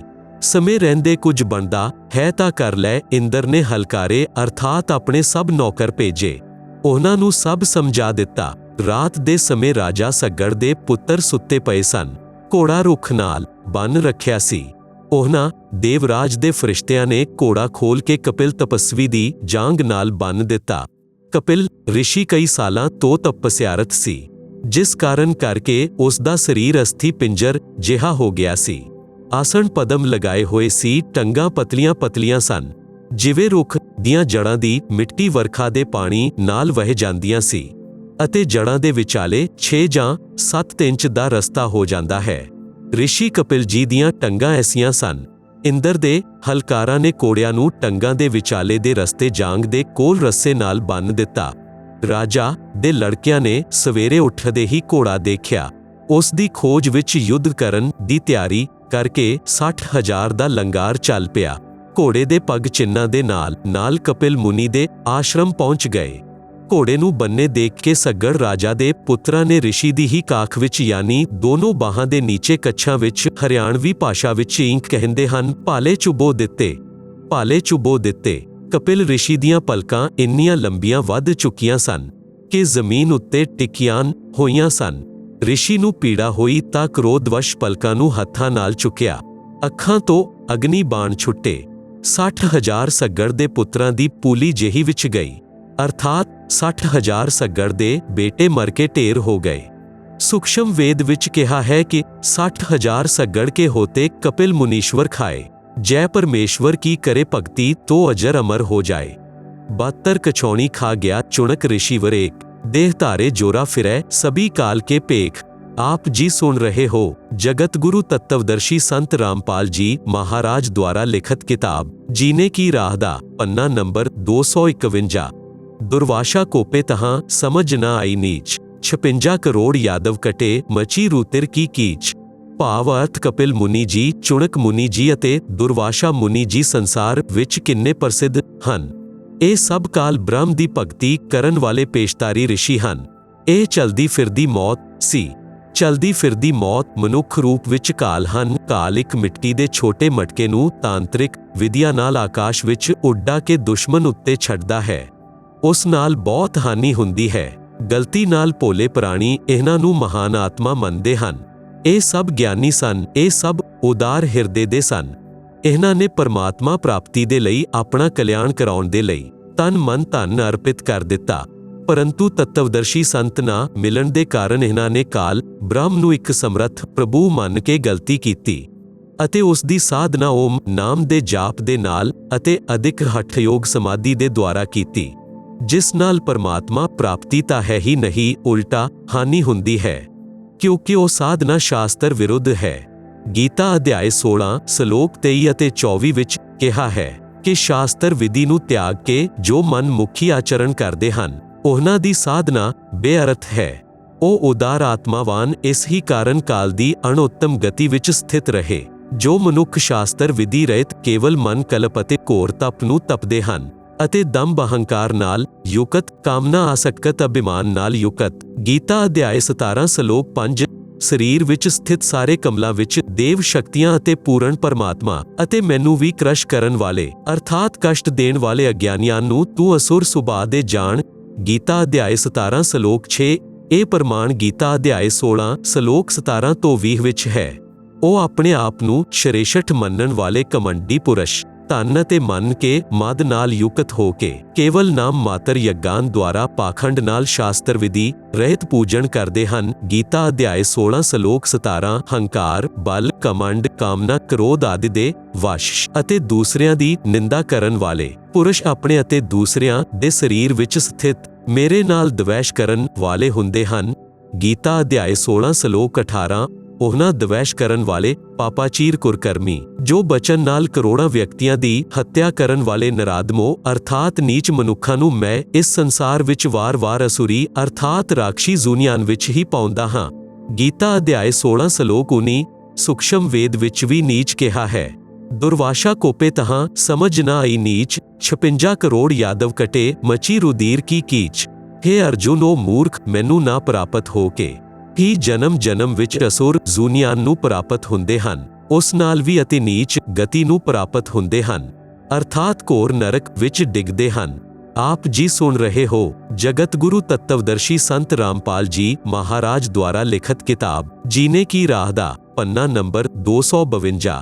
ਉਪਰੋਕਤ ਪ੍ਰਮਾਣਾਂ ਤੋਂ ਸਿੱਧ ਹੋਇਆ ਕਿ ਗੀਤਾ ਅਧਿਆਇ 7 ਸ਼ਲੋਕ 18 ਵਿੱਚ ਗੀਤਾ ਗਿਆਨ ਦਾਤਾ ਨੇ ਆਪਣੀ ਸਾਧਨਾ ਨਾਲ ਹੋਣ ਵਾਲੀ ਗਤੀ ਨੂੰ ਵੀ ਇਸ ਲਈ ਅਣਉੱਤਮ ਅਰਥਾਤ ਘਟੀਆ ਦੱਸਿਆ ਹੈ। ਕਿਹਾ ਹੈ ਕਿ ਗੀਤਾ ਅਧਿਆਇ 7 ਸ਼ਲੋਕ 18 ਗੀਤਾ ਗਿਆਨ ਦਾਤਾ ਨੇ ਕਿਹਾ ਹੈ ਕਿ ਜੋ ਚੌਥੀ ਪ੍ਰਕਾਰ ਦੇ ਗਿਆਨੀ ਸਾਧਕ ਹਨ ਉਹ ਸਭ ਹਨ ਤਾਂ ਉਦਾਰ, ਕਿਉਂਕਿ ਪਰਮਾਤਮਾ ਪ੍ਰਾਪਤੀ ਦੇ ਲਈ ਆਪਣੇ ਸਰੀਰ ਦੇ ਨਸ਼ਟ ਹੋਣ ਦੀ ਵੀ ਪਰਵਾਹ ਨਹੀਂ ਕੀਤੀ ਅਤੇ ਹਜ਼ਾਰਾਂ ਸਾਲ ਭੁੱਖੇ ਪਿਆਸੇ ਸਾਧਨਰਤ ਰਹੇ, परंतु तत्वदर्शी संत ना मिलन दे कारण ਉਹ ਸਭ ਮੇਰੀ ਅਣੋਤਮ ਅਰਥਾਤ ਘਟੀਆ ਗਤੀ ਅਰਥਾਤ ਬ੍ਰਹਮ ਸਾਧਨਾ ਨਾਲ ਹੋਣ ਵਾਲੇ ਮੋਕਸ਼ ਜੋ ਉੱਪਰ ਰਿਸ਼ੀਆਂ ਨੂੰ ਹੋਇਆ ਉਸ ਵਿੱਚ ਸਥਿਤ ਰਹੇ ਅਰਥਾਤ ਜਨਮ ਮਰਨ 84 ਲੱਖ ਜ਼ੁਨੀਆਂ ਦੇ ਚੱਕਰ ਵਾਲੀ ਗਤੀ ਵਿੱਚ ਰਹਿ ਗਏ।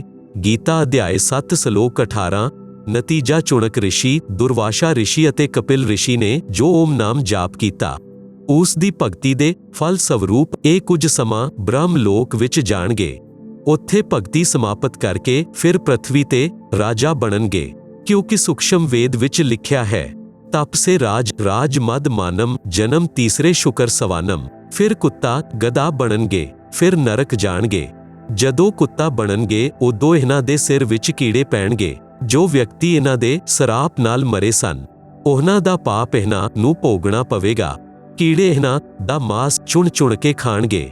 ਇਸ ਲਈ ਗੀਤਾ ਵਿੱਚ ਵੀ ਅਜਿਹੇ ਸਾਧਕ ਦੇ ਵਿਸ਼ੇ ਵਿੱਚ ਜੋ ਦੱਸਿਆ ਹੈ ਉਹ ਆਪ ਜੀ ਨੇ ਉੱਪਰ ਪੜ੍ਹ ਲਿਆ ਹੈ। ਉਪਰੋਕਤ ਕਥਾਵਾਂ ਤੋਂ ਸਾਰੰਸ਼। ਨੰਬਰ 1 ਬ੍ਰਹਮ ਸਾਧਨਾ ਅਨੋਤਮ ਯਾਨੀ ਘਟੀਆ ਹੈ। ਨੰਬਰ 2 ਤਿੰਨ ਤਾਪ ਨੂੰ ਸ੍ਰੀ ਕ੍ਰਿਸ਼ਨ ਜੀ ਵੀ ਸਮਾਪਤ ਨਹੀਂ ਕਰ ਸਕੇ। ਸ਼ਰਾਪ ਦੇਣਾ ਤਿੰਨ ਤਾਪ ਯਾਨੀ ਦੈਵਿਕ ਤਾਪ ਵਿੱਚ ਆਉਂਦਾ ਹੈ। ਦੁਰਵਾਸ਼ਾ ਦੇ ਸ਼ਰਾਪ ਦੇ ਸ਼ਿਕਾਰ ਖੁਦ ਸ੍ਰੀ ਕ੍ਰਿਸ਼ਨ ਸਹਿਤ ਸਾਰੇ ਵੀ ਹੋ ਗਏ। ਨੰਬਰ 3 ਸ੍ਰੀ ਕ੍ਰਿਸ਼ਨ ਜੀ ਨੇ ਸ਼ਰਾਪ ਮੁਕਤ ਹੋਣ ਦੇ ਲਈ ਯਮੁਨਾ ਵਿੱਚ ਇਸ਼ਨਾਨ ਕਰਨ ਦੇ ਲਈ ਕਿਹਾ। ਇਹ ਸਮਾਧਾਨ ਦੱਸਿਆ ਸੀ ਉਸ ਨਾਲ ਸ਼ਰਾਪ ਨਾਸ਼ ਤਾਂ ਹੋਇਆ ਨਹੀਂ ਯਾਦਵਾਂ ਦਾ ਨਾਸ਼ ਜ਼ਰੂਰ ਹੋ ਗਿਆ। ਵਿਚਾਰ ਕਰੋ ਜੋ ਹੋਰ ਸੰਤ ਜਾਂ ਬ੍ਰਾਹਮਣ ਜੋ ਐਸਾ ਇਸ਼ਨਾਨ ਜਾਂ ਤੀਰਥ ਕਰਨ ਨਾਲ ਸੰਕਟ ਮੁਕਤ ਕਰਨ ਦੀ ਰਾਏ ਦਿੰਦੇ ਹਨ ਉਹ ਕਿੰਨੀ ਕਾਰਗਰ ਹਨ ਅਰਥਾਤ ਬੇਅਰਥ ਹਨ ਕਿਉਂਕਿ ਜਦੋਂ ਭਗਵਾਨ ਤ੍ਰਿਲੋਕੀਨਾਥ ਦੁਆਰਾ ਦੱਸੇ ਸਮਾਧਾਨ ਯਮੁਨਾ ਇਸ਼ਨਾਨ ਨਾਲ ਕੁਝ ਲਾਭ ਨਹੀਂ ਹੋਇਆ ਤਾਂ ਹੋਰ ਟਟਪੁੰਜੀਓ ਬ੍ਰਾਹਮਣ ਗੁਰੂਆਂ ਦੁਆਰਾ ਦੱਸੇ ਇਸ਼ਨਾਨ ਆਦਿ ਸਮਾਧਾਨ ਨਾਲ ਕੁਝ ਹੋਣ ਵਾਲਾ ਨਹੀਂ ਹੈ। ਨੰਬਰ 4 ਪਹਿਲਾਂ ਸ੍ਰੀ ਕ੍ਰਿਸ਼ਨ ਜੀ ਨੇ ਦੁਰਵਾਸ਼ਾ ਦੇ ਸ਼ਰਾਪ ਤੋਂ ਬਚਾਓ ਦਾ ਤਰੀਕਾ ਦੱਸਿਆ ਸੀ। ਉਸ ਕੜਾਹੀ ਨੂੰ ਕਿਸਾ ਕੇ ਚੂਰਨ ਬਣਾ ਕੇ ਪ੍ਰਪਾਸ਼ ਖੇਤਰ ਵਿੱਚ ਯਮੁਨਾ ਨਦੀ ਵਿੱਚ ਪਾ ਦੇਵੋ।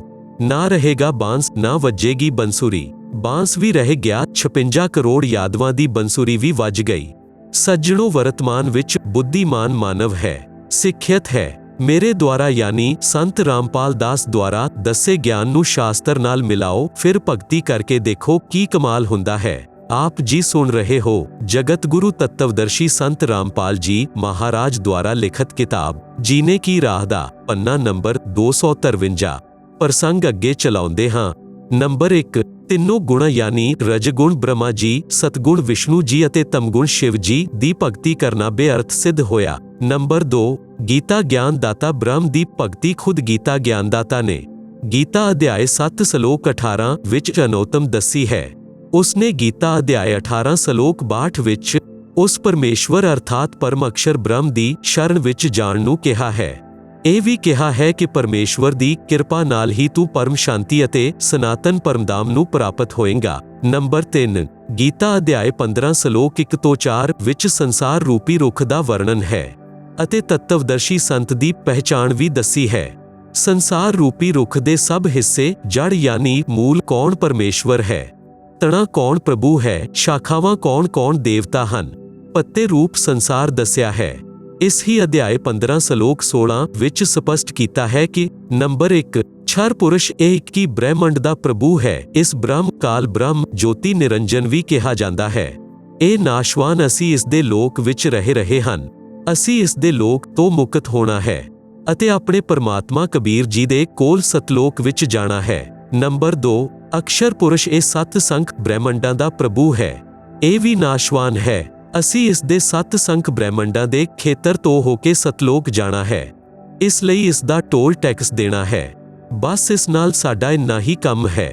ਗੀਤਾ ਅਧਿਆਇ 15 ਸ਼ਲੋਕ 17 ਵਿੱਚ ਕਿਹਾ ਹੈ ਕਿ ਉਤਮ ਪੁਰਸ਼ ਤੂੰ ਅਨਯ ਪਰਮਾਤਮਾ ਇਤੀ ਉਦਾਰਤ ਯੋ ਲੋਕ ਤਰਿਯਮ ਅਵਿਸ਼ਯ ਵਿਪਰਤੀ ਅਵਯਯ ਈਸ਼ਵਰ ਭਾਵ ਅਰਥ ਗੀਤਾ ਅਧਿਆਇ 15 ਸ਼ਲੋਕ 16 ਵਿੱਚ ਕਹੇ ਦੋ ਪੁਰਸ਼ ਇੱਕ ਛਰ ਪੁਰਸ਼ ਦੂਸਰਾ ਅਕਸ਼ਰ ਪੁਰਸ਼ ਹਨ। ਇਹਨਾਂ ਦੋਨਾਂ ਤੋਂ ਅਲੱਗ ਹੈ ਉੱਤਮ ਪੁਰਸ਼ ਅਰਥਾਤ ਪੁਰਸ਼ੋਤਮ ਉਸ ਹੀ ਨੂੰ ਪਰਮਾਤਮਾ ਕਹਿੰਦੇ ਹਨ ਜੋ ਤਿੰਨੋਂ ਲੋਕਾਂ ਵਿੱਚ ਪ੍ਰਵੇਸ਼ ਕਰਕੇ ਸਭ ਦਾ ਧਾਰਨ ਪੋਸ਼ਣ ਕਰਦਾ ਹੈ। ਉਹ ਵਾਸਤਵ ਵਿੱਚ ਅਵਿਨਾਸ਼ੀ ਪਰਮੇਸ਼ਵਰ ਹੈ। ਗੀਤਾ ਅਧਿਆਇ 15 ਸ਼ਲੋਕ 17, ਗੀਤਾ ਅਧਿਆਇ 3 ਸ਼ਲੋਕ 14 ਤੇ 15 ਵਿੱਚ ਵੀ ਸਪਸ਼ਟ ਕੀਤਾ ਹੈ ਕਿ ਸਰਵਗਤਮ ਬ੍ਰਹਮ ਅਰਥਾਤ ਸਰਵਵਿਆਪੀ ਪਰਮਾਤਮਾ ਜੋ ਸੱਚੀਦਾਨੰਦ ਕਣ ਬ੍ਰਹਮ ਹੈ, ਉਸ ਨੂੰ ਵਾਸੂਦੇਵ ਵੀ ਕਹਿੰਦੇ ਹਨ, ਜਿਸ ਦੇ ਵਿਸ਼ੇ ਵਿੱਚ ਗੀਤਾ ਅਧਿਆਇ 7 ਸ਼ਲੋਕ 19 ਵਿੱਚ ਕਿਹਾ ਹੈ। ਉਹ ਸਦਾ ਯੱਗਾ ਅਰਥਾਤ ਧਾਰਮਿਕ ਅਨੁਸ਼ਠਾਨਾਂ ਵਿੱਚ ਪ੍ਰਤਿਸ਼ਠਿਤ ਹੈ, ਅਰਥਾਤ ਇਸ਼ਟ ਰੂਪ ਵਿੱਚ ਪੂਜਿਆ ਹੈ। ਪੂਰਨ ਗੁਰੂ ਤੋਂ ਦੀਖਿਆ ਲੈ ਕੇ ਮਰਿਆਦਾ ਵਿੱਚ ਰਹਿ ਕੇ ਭਗਤੀ ਕਰੋ। ਇਸ ਤਰ੍ਹਾਂ ਜੀਨੇ ਕੀ ਰਾਹ ਤੇ ਚੱਲ ਕੇ ਸੰਸਾਰ ਵਿੱਚ ਸੁਖੀ ਜੀਵਨ ਜੀਓ ਅਤੇ ਮੋਕਸ਼ ਰੂਪੀ ਮੰਜ਼ਿਲ ਨੂੰ ਪ੍ਰਾਪਤ ਕਰੋ। ਆਪ ਜੀ ਸੁਣ ਰਹੇ ਹੋ ਜਗਤ ਗੁਰੂ ਤੱਤਵਦਰਸ਼ੀ ਸੰਤ ਰਾਮਪਾਲ ਜੀ ਮਹਾਰਾਜ ਦੁਆਰਾ ਲਿਖਤ ਕਿਤਾਬ ਜੀਨੇ ਕੀ ਰਾਹ ਦਾ ਪੰਨਾ ਨੰਬਰ 254। ਸ੍ਰਿਸ਼ਟੀ ਰਚਨਾ ਯਾਨੀ ਸੂਖਸ਼ਮ ਵੇਦ ਵਿੱਚੋਂ ਨਿਸ਼ਕ੍ਰਿਸ਼ ਰੂਪ ਸ੍ਰਿਸ਼ਟੀ ਰਚਨਾ ਦਾ ਵਰਣਨ। ਪ੍ਰਭੂ ਪ੍ਰੇਮੀ ਆਤਮਾਵਾਂ ਪਹਿਲੀ ਵਾਰ ਨਿਮਨ ਸ੍ਰਿਸ਼ਟੀ ਰਚਨਾ ਨੂੰ ਪੜ੍ਹ ਕੇ ਅਜਿਹਾ ਲੱਗੇਗਾ ਜਿਵੇਂ ਕੋਈ ਦੰਦ ਕਥਾ ਹੋਵੇ, ਪਰੰਤੂ ਸਰਵ ਪਵਿੱਤਰ ਸਦ ਗ੍ਰੰਥਾਂ ਦੇ ਪ੍ਰਮਾਣਾਂ ਨੂੰ ਪੜ੍ਹ ਕੇ ਦੰਦਾਂ ਥੱਲੇ ਉਂਗਲੀ ਦਬਾਓਗੇ ਕਿ ਇਹ ਵਾਸਤਵਿਕ ਅੰਮ੍ਰਿਤ ਗਿਆਨ ਕਿੱਥੇ ਛੁਪਿਆ ਸੀ। ਕਿਰਪਾ ਧੀਰਜ ਦੇ ਨਾਲ ਪੜ੍ਹਦੇ ਰਹੋ ਅਤੇ ਇਸ ਅੰਮ੍ਰਿਤ ਗਿਆਨ ਨੂੰ ਸੁਰੱਖਿਅਤ ਰੱਖੋ। ਆਪ ਦੀ 101 ਪੀੜ੍ਹੀ ਤੱਕ ਕੰਮ ਆਏਗਾ। ਪਵਿੱਤਰ ਆਤਮਾ ਕਿਰਪਾ ਸਤ ਨਾਰਾਇਣ ਯਾਨੀ ਅਵਿਨਾਸ਼ੀ ਪ੍ਰਭੂ ਸਤਪੁਰਸ਼ ਦੁਆਰਾ ਰਚੀ ਸ੍ਰਿਸ਼ਟੀ ਰਚਨਾ ਦਾ ਵਾਸਤਵਿਕ ਗਿਆਨ ਪੜ੍ਹੋ। ਨੰਬਰ 1, ਪੂਰਨ ਬ੍ਰਹਮ। ਇਸ ਸ੍ਰਿਸ਼ਟੀ ਰਚਨਾ ਵਿੱਚ ਸਤਪੁਰਸ਼ ਸਤਲੋਕ ਦਾ ਸਵਾਮੀ ਯਾਨੀ ਪ੍ਰਭੂ, ਅਲਖ ਪੁਰਸ਼ ਅਲਖ ਲੋਕ ਦਾ ਸਵਾਮੀ ਯਾਨੀ ਪ੍ਰਭੂ, ਅਗਮ ਪੁਰਸ਼ ਅਗਮ ਲੋਕ ਦਾ ਸਵਾਮੀ ਯਾਨੀ ਪ੍ਰਭੂ ਅਤੇ ਅਨਾਮੀ ਪੁਰਸ਼ ਅਨਾਮੀ ਅਕਹਿ ਲੋਕ ਦਾ ਸਵਾਮੀ ਯਾਨੀ ਪ੍ਰਭੂ ਤਾਂ ਇੱਕ ਹੀ ਪੂਰਨ ਬ੍ਰਹਮ ਹੈ, ਜੋ ਵਾਸਤਵ ਵਿੱਚ ਅਵਿਨਾਸੀ ਪ੍ਰਭੂ ਹੈ, ਜੋ ਭਿੰਨ-ਭਿੰਨ ਰੂਪ ਧਾਰਨ ਕਰਕੇ ਆਪਣੇ ਚਾਰਾਂ ਲੋਕਾਂ ਵਿੱਚ ਰਹਿੰਦਾ ਹੈ, ਜਿਸ ਦੇ ਅੰਤਰਗਤ ਅਸੰਖ ਬ੍ਰਹਿਮੰਡ ਆਉਂਦੇ ਹਨ। ਨੰਬਰ 2, ਪਰਬ੍ਰਹਮ ਇਹ ਕੇਵਲ ਸਤ ਸੰਖ ਬ੍ਰਹਿਮੰਡ ਦਾ ਸਵਾਮੀ ਯਾਨੀ ਪ੍ਰਭੂ ਹੈ। ਇਹ ਅਕਸ਼ਰ ਪੁਰਸ਼ ਵੀ ਕਹਾਉਂਦਾ ਹੈ, ਪਰੰਤੂ ਇਹ ਤੇ ਇਸ ਦੇ ਬ੍ਰਹਿਮੰਡ ਵੀ ਅਸਲ ਵਿੱਚ ਅਵਿਨਾਸ਼ੀ ਨਹੀਂ ਹਨ। ਨੰਬਰ 3, ਬ੍ਰਹਮ ਇਹ ਕੇਵਲ ਇੱਕ ਹੀ ਬ੍ਰਹਿਮੰਡ ਦਾ ਸਵਾਮੀ ਯਾਨੀ ਪ੍ਰਭੂ ਹੈ। ਇਸ ਨੂੰ ਛਰ ਪੁਰਸ਼, ਜੋਤੀ, ਨਿਰੰਜਨ, ਕਾਲ ਆਦਿ ਉਪਮਾ ਨਾਲ ਜਾਣਿਆ ਜਾਂਦਾ ਹੈ। ਇਹ ਅਤੇ ਇਸ ਦੇ ਸਰਵ ਬ੍ਰਹਿਮੰਡ ਨਾਸ਼ਵਾਨ ਹਨ। ਉਪਰੋਕਤ ਤਿੰਨਾਂ ਪੁਰਸ਼ਾਂ ਯਾਨੀ ਪ੍ਰਭੂਆਂ ਦਾ ਪ੍ਰਮਾਣ ਪਵਿੱਤਰ ਸ੍ਰੀਮਦ ਭਗਵਤ ਗੀਤਾ ਅਧਿਆਇ 15 ਸ਼ਲੋਕ 16 ਅਤੇ 17 ਵਿੱਚ ਵੀ ਹੈ। ਨੰਬਰ 4, ਬ੍ਰਹਮਾ ਇਸੇ ਬ੍ਰਹਮ ਦਾ ਜੇਠਾ ਪੁੱਤਰ ਹੈ, ਵਿਸ਼ਨੂੰ ਮੱਧ ਵਾਲਾ ਪੁੱਤਰ ਹੈ ਅਤੇ ਸ਼ਿਵ ਅੰਤਿਮ ਤੀਸਰਾ ਪੁੱਤਰ ਹੈ। ਇਹ ਤਿੰਨੋਂ ਪੁੱਤਰ ਕੇਵਲ ਇੱਕ ਬ੍ਰਹਿਮੰਡ ਵਿੱਚ ਇੱਕ ਵਿਭਾਗ ਯਾਨੀ ਗੁਣ ਦੇ ਸਵਾਮੀ ਯਾਨੀ ਪ੍ਰਭੂ ਹਨ ਅਤੇ ਨਾਸ਼ਵਾਨ ਹਨ। ਵਿਸਤ੍ਰਿਤ ਵਰਣਨ ਦੇ ਲਈ ਕਿਰਪਾ ਪੜ੍ਹੋ ਨਿਮਨ ਲਿਖਤ ਸ੍ਰਿਸ਼ਟੀ ਰਚਨਾ। ਕਬੀਰਦੇਵ ਯਾਨੀ ਕਬੀਰ ਪਰਮੇਸ਼ਵਰ ਨੇ ਸੂਖਸ਼ਮ ਵੇਦ ਅਰਥਾਤ ਕਬੀਰ ਬਾਣੀ ਵਿੱਚ ਆਪਣੇ ਦੁਆਰਾ ਰਚੀ ਸ੍ਰਿਸ਼ਟੀ ਦਾ ਗਿਆਨ ਖੁਦ ਹੀ ਦੱਸਿਆ ਹੈ, ਜੋ ਨਿਮਨਲਿਖਤ ਹੈ। ਸਰਵ ਪ੍ਰਥਮ ਕੇਵਲ ਇੱਕ ਸਥਾਨ ਅਨਾਮੀ ਯਾਨੀ ਅਨਾਮਯਾ ਲੋਕ ਸੀ, ਜਿਸ ਨੂੰ ਅਕਹਿ ਲੋਕ ਵੀ ਕਿਹਾ ਜਾਂਦਾ ਹੈ। ਪੂਰਨ ਪਰਮਾਤਮਾ ਉਸ ਅਨਾਮੀ ਲੋਕ ਵਿੱਚ ਇਕੱਲਾ ਰਹਿੰਦਾ ਸੀ। ਉਸ ਪਰਮਾਤਮਾ ਦਾ ਵਾਸਤਵਿਕ ਨਾਮ ਕਬੀਰਦੇਵ ਅਰਥਾਤ ਕਬੀਰ ਪਰਮੇਸ਼ਵਰ ਹੈ। ਸਾਰੀਆਂ ਆਤਮਾ ਉਸ ਪੂਰਨ ਧਨੀ ਦੇ ਸਰੀਰ ਵਿੱਚ ਸਮਾਈਆਂ ਹੋਈਆਂ ਸਨ। ਇਸ ਕਬੀਰਦੇਵ ਦਾ ਉਪਮਾਤਮਕ ਯਾਨੀ ਪਦਵੀ ਦਾ ਨਾਮ ਅਨਾਮੀ ਪੁਰਸ਼ ਹੈ। ਪੁਰਸ਼ ਦਾ ਅਰਥ ਪ੍ਰਭੂ ਹੁੰਦਾ ਹੈ। ਪ੍ਰਭੂ ਨੇ ਮਨੁੱਖ ਨੂੰ ਆਪਣੇ ਹੀ ਸਵਰੂਪ ਵਿੱਚ ਬਣਾਇਆ ਹੈ, ਇਸ ਲਈ ਮਾਨਵ ਦਾ ਨਾਮ ਵੀ ਪੁਰਸ਼ ਹੀ ਪਿਆ ਹੈ। ਅਨਾਮੀ ਪੁਰਸ਼ ਦੇ ਇੱਕ ਰੋਮਕੂਪ ਦਾ ਪ੍ਰਕਾਸ਼ ਅਸੰਖ ਸੂਰਜਾਂ ਦੀ ਰੋਸ਼ਨੀ ਤੋਂ ਵੀ ਅਧਿਕ ਹੈ। ਵਿਸ਼ੇਸ਼ ਜਿਵੇਂ ਕਿਸੇ ਦੇਸ਼ ਦੇ ਆਦਰਣੀਏ ਪ੍ਰਧਾਨ ਮੰਤਰੀ ਜੀ ਦਾ ਸਰੀਰ ਦਾ ਨਾਮ ਹੋਰ ਹੁੰਦਾ ਹੈ ਅਤੇ ਪਦ ਦਾ ਉਪਮਾਤਮਿਕ ਯਾਨੀ ਪਦਵੀ ਦਾ ਨਾਮ ਪ੍ਰਧਾਨ ਮੰਤਰੀ ਹੁੰਦਾ ਹੈ। ਕਈ ਵਾਰ ਪ੍ਰਧਾਨ ਮੰਤਰੀ ਆਪਣੇ ਕੋਲ ਕਈ ਵਿਭਾਗ ਰੱਖ ਲੈਂਦਾ ਹੈ। ਜਦੋਂ ਕਿਸੇ ਵੀ ਵਿਭਾਗ ਦੇ ਦਸਤਾਵੇਜ਼ਾਂ ਉੱਤੇ ਦਸਤਖਤ ਕਰਦਾ ਹੈ ਤਾਂ ਉਸ ਸਮੇਂ ਉਸ ਪਦ ਨੂੰ ਲਿਖਦਾ ਹੈ। ਆਪ ਜੀ ਸੁਣ ਰਹੇ ਹੋ ਜਗਤ ਗੁਰੂ ਤੱਤਵਦਰਸ਼ੀ ਸੰਤ ਰਾਮਪਾਲ ਜੀ ਮਹਾਰਾਜ ਦੁਆਰਾ ਲਿਖਤ ਕਿਤਾਬ ਜੀਨੇ ਕੀ ਰਾਹ ਦਾ ਪੰਨਾ ਨੰਬਰ 255। ਪਰਮੇਸ਼ਵਰ ਕਬੀਰ ਸਾਹਿਬ ਦੇ ਅਸੰਖ ਬ੍ਰਹਿਮੰਡਾਂ ਦਾ ਲਘੂ ਚਿੱਤਰ, ਜਿਸ ਨੂੰ ਤੁਸੀਂ ਕਿਤਾਬ ਜੀਨੇ ਕੀ ਰਾਹ ਵਿੱਚ ਦੇਖ ਸਕਦੇ ਹੋ। ਆਪ ਜੀ ਸੁਣ ਰਹੇ ਹੋ ਜਗਤ ਗੁਰੂ ਤੱਤਵਦਰਸ਼ੀ ਸੰਤ ਰਾਮਪਾਲ ਜੀ ਮਹਾਰਾਜ ਦੁਆਰਾ ਲਿਖਤ ਕਿਤਾਬ ਜੀਨੇ ਕੀ ਰਾਹ ਦਾ ਪੰਨਾ ਨੰਬਰ 256। ਜਿਵੇਂ ਗ੍ਰਹਿ ਮੰਤਰਾਲੇ ਦੇ ਦਸਤਖਤ ਕਰੇਗਾ ਤਾਂ ਆਪ ਨੂੰ ਗ੍ਰਹਿ ਮੰਤਰੀ ਲਿਖੇਗਾ। ਉੱਥੇ ਉਸੇ ਵਿਅਕਤੀ ਦੇ ਦਸਤਖਤ ਦੀ ਸ਼ਕਤੀ ਘੱਟ ਹੁੰਦੀ ਹੈ। ਇਸ ਪ੍ਰਕਾਰ ਕਬੀਰ ਪਰਮੇਸ਼ਵਰ ਯਾਨੀ ਕਬੀਰਦੇਵ ਦੀ ਰੋਸ਼ਨੀ ਵਿੱਚ ਅੰਤਰ ਭਿੰਨ ਲੋਕਾਂ ਵਿੱਚ ਹੁੰਦਾ ਜਾਂਦਾ ਹੈ। ਠੀਕ ਇਸ ਪ੍ਰਕਾਰ ਪੂਰਨ ਪਰਮਾਤਮਾ ਕਬੀਰਦੇਵ ਯਾਨੀ ਕਬੀਰ ਪਰਮੇਸ਼ਵਰ ਨੇ ਹੇਠਾਂ ਦੇ ਤਿੰਨ ਹੋਰ ਲੋਕਾਂ ਅਗਮ ਲੋਕ, ਅਲਖ ਲੋਕ, ਸਤਲੋਕ ਦੀ ਰਚਨਾ ਸ਼ਬਦ ਯਾਨੀ ਬਚਨ ਨਾਲ ਕੀਤੀ। ਇਹ ਪੂਰਨ ਬ੍ਰਹਮ ਪਰਮਾਤਮਾ ਕਬੀਰਦੇਵ ਯਾਨੀ ਕਬੀਰ ਪਰਮੇਸ਼ਵਰ ਹੀ ਅਗਮ ਲੋਕ ਵਿੱਚ ਪ੍ਰਗਟ ਹੋਇਆ ਅਤੇ ਕਬੀਰਦੇਵ ਯਾਨੀ ਕਬੀਰ ਪਰਮੇਸ਼ਵਰ ਅਗਮ ਲੋਕ ਦਾ ਵੀ ਸਵਾਮੀ ਹੈ ਅਤੇ ਉੱਥੇ ਉਹਨਾਂ ਦਾ ਉਪਮਾਤਮਿਕ ਯਾਨੀ ਪਦਵੀ ਦਾ ਨਾਮ ਅਗਮ ਪੁਰਸ਼ ਅਰਥਾਤ ਅਗਮ ਪ੍ਰਭੂ ਹੈ। ਇਸ ਪ੍ਰਭੂ ਦਾ ਮਾਨਵ ਸੁਦ੍ਰਿਸ਼ ਸਰੀਰ ਬਹੁਤ ਤੇਜੋਮਈ ਹੈ, ਜਿਸ ਦੇ ਇੱਕ ਰੋਮਕੂਪ ਦੀ ਰੌਸ਼ਨੀ ਖਰਬ ਸੂਰਜਾਂ ਦੀ ਰੌਸ਼ਨੀ ਤੋਂ ਵੀ ਅਧਿਕ ਹੈ। ਇਹ ਪੂਰਨ ਪਰਮਾਤਮਾ ਕਬੀਰਦੇਵ ਯਾਨੀ ਕਬੀਰ ਪਰਮੇਸ਼ਵਰ ਅਲਖ ਲੋਕ ਵਿੱਚ ਪ੍ਰਗਟ ਹੋਇਆ ਅਤੇ ਸਵੈਹੀ ਅਲਖ ਲੋਕ ਦਾ ਸਵਾਮੀ ਹੈ ਅਤੇ ਉਪਮਾਤਮਿਕ ਯਾਨੀ ਪਦਵੀ ਦਾ ਨਾਮ ਅਲਖ ਪੁਰਸ਼ ਵੀ ਇਸ ਪਰਮੇਸ਼ਵਰ ਦਾ ਹੈ ਅਤੇ ਇਸ ਪੂਰਨ ਪ੍ਰਭੂ ਦਾ ਮਾਨਵ ਸੁਦ੍ਰਿਸ਼ ਸਰੀਰ ਤੇਜੋਮਈ ਯਾਨੀ ਸਵੈਜੋਤੀ ਸਵੈ ਪ੍ਰਕਾਸ਼ਿਤ ਹੈ। ਇੱਕ ਰੋਮਕੂਪ ਦੀ ਰੌਸ਼ਨੀ ਅਰਬ ਸੂਰਜਾਂ ਦੇ ਪ੍ਰਕਾਸ਼ ਤੋਂ ਵੀ ਜ਼ਿਆਦਾ ਹੈ। ਇਹ ਪੂਰਨ ਪ੍ਰਭੂ ਸਤਲੋਕ ਵਿੱਚ ਪ੍ਰਗਟ ਹੋਇਆ ਅਤੇ ਸਤਲੋਕ ਦਾ ਵੀ ਅਦਿਪਤੀ ਇਹ ਹੈ, ਇਸ ਲਈ ਇਸ ਦਾ ਉਪਮਾਤਮਿਕ ਯਾਨੀ ਪਦਵੀ ਦਾ ਨਾਮ ਸਤਪੁਰਸ਼ ਯਾਨੀ ਅਵਿਨਾਸੀ ਪ੍ਰਭੂ ਹੈ। ਇਸ ਦੇ ਨਾਮ ਅਕਾਲ ਮੂਰਤ ਸ਼ਬਦ ਸਵਰੂਪੀ ਰਾਮ ਪੂਰਨ ਬ੍ਰਹਮ ਪਰਮ ਅਕਸ਼ਰ ਬ੍ਰਹਮ ਆਦਿ ਹਨ। ਇਸ ਸਤਪੁਰਸ਼ ਕਬੀਰਦੇਵ ਯਾਨੀ ਕਬੀਰ ਪ੍ਰਭੂ ਦਾ ਮਾਨਵ ਸੁਦ੍ਰਿਸ਼ ਸਰੀਰ ਤੇਜੋਮਈ ਹੈ, ਜਿਸ ਦੇ ਇੱਕ ਰੋਮਕੂਪ ਦਾ ਪ੍ਰਕਾਸ਼ ਕਰੋੜ ਸੂਰਜਾਂ ਅਤੇ ਇੰਨੇ ਹੀ ਚੰਦਰਮਾ ਦੇ ਪ੍ਰਕਾਸ਼ ਤੋਂ ਵੀ ਅਧਿਕ ਹੈ। ਇਸ ਕਬੀਰਦੇਵ ਯਾਨੀ ਕਬੀਰ ਪ੍ਰਭੂ ਨੇ ਸਤਪੁਰਸ਼ ਰੂਪ ਵਿੱਚ ਪ੍ਰਗਟ ਹੋ ਕੇ ਸਤਲੋਕ ਵਿੱਚ ਵਿਰਾਜਮਾਨ ਹੋ ਕੇ ਪ੍ਰਥਮ ਸਤਲੋਕ ਵਿੱਚ ਹੋਰ ਰਚਨਾ ਕੀਤੀ। ਇੱਕ ਸ਼ਬਦ ਯਾਨੀ ਬਚਨ ਨਾਲ 16 ਦੀਪਾਨ ਦੀ ਰਚਨਾ ਕੀਤੀ, ਫਿਰ 16 ਸ਼ਬਦਾਂ ਨਾਲ 16 ਪੁੱਤਰਾਂ ਦੀ ਉਤਪੱਤੀ ਕੀਤੀ। ਇੱਕ ਮਾਨਸਰੋਵਰ ਦੀ ਰਚਨਾ ਕੀਤੀ ਜਿਸ ਵਿੱਚ ਅੰਮ੍ਰਿਤ ਭਰਿਆ। 16 ਪੁੱਤਰਾਂ ਦੇ ਨਾਮ ਹਨ, 1 ਕੂਰਮ, 2 ਗਿਆਨੀ, 3 ਵਿਵੇਕ, 4 ਤੇਜ, 5 ਸਹਿਜ, 6 ਸੰਤੋਸ਼, 7 ਸੁਰਤੀ, 8 ਆਨੰਦ, 9 ਖਿਮਾ, 10 ਨਿਸ਼ਕਾਮ, 11 ਜਲਰੰਗੀ, 12 ਅਚਿੰਤ, 13 ਪ੍ਰੇਮ, 14 ਦਿਆਲ, 15 ਧੀਰਜ, 16 ਯੋਗ ਸੰਤਾਇਣ ਅਰਥਾਤ ਯੋਗਜੀਤ। ਸਤਪੁਰਸ਼ ਕਬੀਰਦੇਵ ਨੇ ਆਪਣੇ ਪੁੱਤਰ ਅਚਿੰਤ ਨੂੰ ਸਤਲੋਕ ਦੀ ਹੋਰ ਰਚਨਾ ਦਾ ਭਾਰ ਸੌਂਪਿਆ ਅਤੇ ਸ਼ਕਤੀ ਪ੍ਰਦਾਨ ਕੀਤੀ। ਅਚਿੰਤ ਨੇ ਅਕਸ਼ਰ ਪੁਰਸ਼ ਪਰਬ੍ਰਹਮ ਦੀ ਸ਼ਬਦ ਤੋਂ ਉਤਪੱਤੀ ਕੀਤੀ ਅਤੇ ਕਿਹਾ ਕਿ ਮੇਰੀ ਮਦਦ ਕਰਨਾ। ਅਕਸ਼ਰ ਪੁਰਸ਼ ਇਸ਼ਨਾਨ ਕਰਨ ਦੇ ਲਈ ਮਾਨਸਰੋਵਰ ਉੱਤੇ ਗਿਆ। ਉੱਥੇ ਆਨੰਦ ਆਇਆ ਅਤੇ ਸੌ ਗਿਆ। ਲੰਬੇ ਸਮੇਂ ਤੱਕ ਬਾਹਰ ਨਹੀਂ ਆਇਆ। ਉਦੋਂ ਅਚਿੰਤ ਦੀ ਪ੍ਰਾਰਥਨਾ ਉੱਤੇ ਅਕਸ਼ਰ ਪੁਰਸ਼ ਨੂੰ ਨੀਂਦ ਤੋਂ ਜਗਾਉਣ ਦੇ ਲਈ ਕਬੀਰਦੇਵ ਯਾਨੀ ਕਬੀਰ ਪਰਮੇਸ਼ਵਰ ਨੇ ਉਸ ਮਾਨਸਰੋਵਰ ਤੋਂ ਕੁਝ ਅੰਮ੍ਰਿਤ ਜਲ ਲੈ ਕੇ ਅੰਡਾ ਬਣਾਇਆ ਅਤੇ ਉਸ ਅੰਡੇ ਵਿੱਚ ਇੱਕ ਆਤਮਾ ਪ੍ਰਵੇਸ਼ ਕੀਤੀ। ਆਪ ਜੀ ਸੁਣ ਰਹੇ ਹੋ ਜਗਤ ਗੁਰੂ ਤੱਤਵਦਰਸ਼ੀ ਸੰਤ ਰਾਮਪਾਲ ਜੀ ਮਹਾਰਾਜ ਦੁਆਰਾ ਲਿਖਤ ਕਿਤਾਬ ਜੀਨੇ ਕੀ ਰਾਹ ਦਾ ਪੰਨਾ ਨੰਬਰ 257। ਅੰਡੇ ਨੂੰ ਮਾਨਸਰੋਵਰ ਦੇ ਅੰਮ੍ਰਿਤ ਜਲ ਵਿੱਚ ਛੱਡਿਆ। ਅੰਡੇ ਦੀ ਗੜਗੜਟ ਨਾਲ ਅਕਸ਼ਰ ਪੁਰਸ਼ ਦੀ ਨੀਂਦ ਭੰਗ ਹੋ ਗਈ। ਉਸਨੇ ਅੰਡੇ ਨੂੰ ਕ੍ਰੋਧ ਨਾਲ ਦੇਖਿਆ, ਜਿਸ ਕਾਰਨ ਉਸ ਅੰਡੇ ਦੇ 2 ਭਾਗ ਹੋ ਗਏ। ਉਸ ਵਿੱਚੋਂ ਜੋਤੀ ਨਿਰੰਜਨ ਯਾਨੀ ਛਰ ਪੁਰਸ਼ ਨਿਕਲਿਆ, ਜੋ ਅੱਗੇ ਚੱਲ ਕੇ ਕਾਲ ਕਹਾਇਆ। ਇਸ ਦਾ ਅਸਲ ਨਾਮ ਕੈਲ ਹੈ। ਉਦੋਂ ਸਤਪੁਰਸ਼ ਯਾਨੀ ਕਬੀਰਦੇਵ ਨੇ ਆਕਾਸ਼ਬਾਣੀ ਕੀਤੀ ਕਿ ਆਪ ਦੋਨੋਂ ਅਚਿੰਤ ਦੇ ਦੀਪ ਵਿੱਚ ਰਹੋ। ਆਗਿਆ ਪਾ ਕੇ ਅਕਸ਼ਰ ਪੁਰਸ਼ ਅਤੇ ਛਰ ਪੁਰਸ਼ ਯਾਨੀ ਕੈਲ ਦੋਨੋਂ ਅਚਿੰਤ ਦੇ ਦੀਪ ਵਿੱਚ ਰਹਿਣ ਲੱਗੇ। ਬੱਚਿਆਂ ਦੀ ਨਲਾਇਕੀ ਉਹਨਾਂ ਨੂੰ ਹੀ ਦਿਖਾਈ ਕਿ ਕਿਤੇ ਫਿਰ ਪ੍ਰਭੂਤਾ ਦੀ ਤੜਫ ਨਾ ਬਣ ਜਾਵੇ, ਕਿਉਂਕਿ ਸਮਰੱਥ ਬਿਨਾਂ ਕਾਰਜ ਸਫਲ ਨਹੀਂ ਹੁੰਦਾ। ਫਿਰ ਪੂਰਨ ਧਨੀ ਕਬੀਰਦੇਵ ਨੇ ਸਾਰੀ ਰਚਨਾ ਆਪ ਹੀ ਕੀਤੀ। ਆਪਣੀ ਸ਼ਬਦ ਸ਼ਕਤੀ ਨਾਲ ਇੱਕ ਰਾਜੇਸ਼ਵਰੀ ਯਾਨੀ ਰਾਸ਼ਟਰੀ ਸ਼ਕਤੀ ਉਤਪੰਨ ਕੀਤੀ, ਜਿਸ ਨਾਲ ਸਾਰੇ ਬ੍ਰਹਿਮੰਡਾਂ ਨੂੰ ਸਥਾਪਿਤ ਕੀਤਾ। ਇਸ ਨੂੰ ਹੀ ਪਰਾਸ਼ਕਤੀ ਯਾਨੀ ਪਰਾਨੰਦਨੀ ਵੀ ਕਹਿੰਦੇ ਹਨ। ਪੂਰਨ ਬ੍ਰਹਮ ਨੇ ਸਾਰੀਆਂ ਆਤਮਾਵਾਂ ਨੂੰ ਆਪਣੇ ਹੀ ਅੰਦਰੋਂ ਆਪਣੀ ਬਚਨ ਸ਼ਕਤੀ ਨਾਲ ਆਪਣੇ ਮਾਨਵ ਸ਼ੁਦ੍ਰਿਸ਼ ਉਤਪੰਨ ਕੀਤਾ। ਹਰੇਕ ਹੰਸ ਆਤਮਾ ਦਾ ਪਰਮਾਤਮਾ ਵਰਗਾ ਹੀ ਸਰੀਰ ਰਚਿਆ, ਜਿਸ ਦਾ ਤੇਜ 16 ਸੂਰਜਾਂ ਜਿਹਾ ਮਾਨਵ ਸੁਦ੍ਰਿਸ਼ ਹੀ ਹੈ। ਪਰੰਤੂ ਪਰਮੇਸ਼ਵਰ ਦੇ ਸਰੀਰ ਦਾ ਇੱਕ ਰੋਮਕੂਪ ਦਾ ਪ੍ਰਕਾਸ਼ ਕਰੋੜਾਂ ਸੂਰਜਾਂ ਤੋਂ ਵੀ ਜ਼ਿਆਦਾ ਹੈ। ਬਹੁਤ ਸਮੇਂ ਉਪਰੰਤ ਛਰਪੁਰਸ਼ ਯਾਨੀ ਜੋਤੀ ਨਿਰੰਜਨ ਨੇ ਸੋਚਿਆ ਕਿ ਅਸੀਂ ਤਿੰਨੋਂ ਯਾਨੀ ਅਚਿੰਤ ਅਕਸ਼ਰ ਪੁਰਸ਼ ਛਰ ਪੁਰਸ਼ ਇੱਕ ਦੀਪ ਵਿੱਚ ਰਹਿ ਰਹੇ ਹਾਂ ਅਤੇ ਹੋਰ ਇੱਕ ਦੀਪ ਵਿੱਚ ਰਹਿ ਰਹੇ ਹਨ।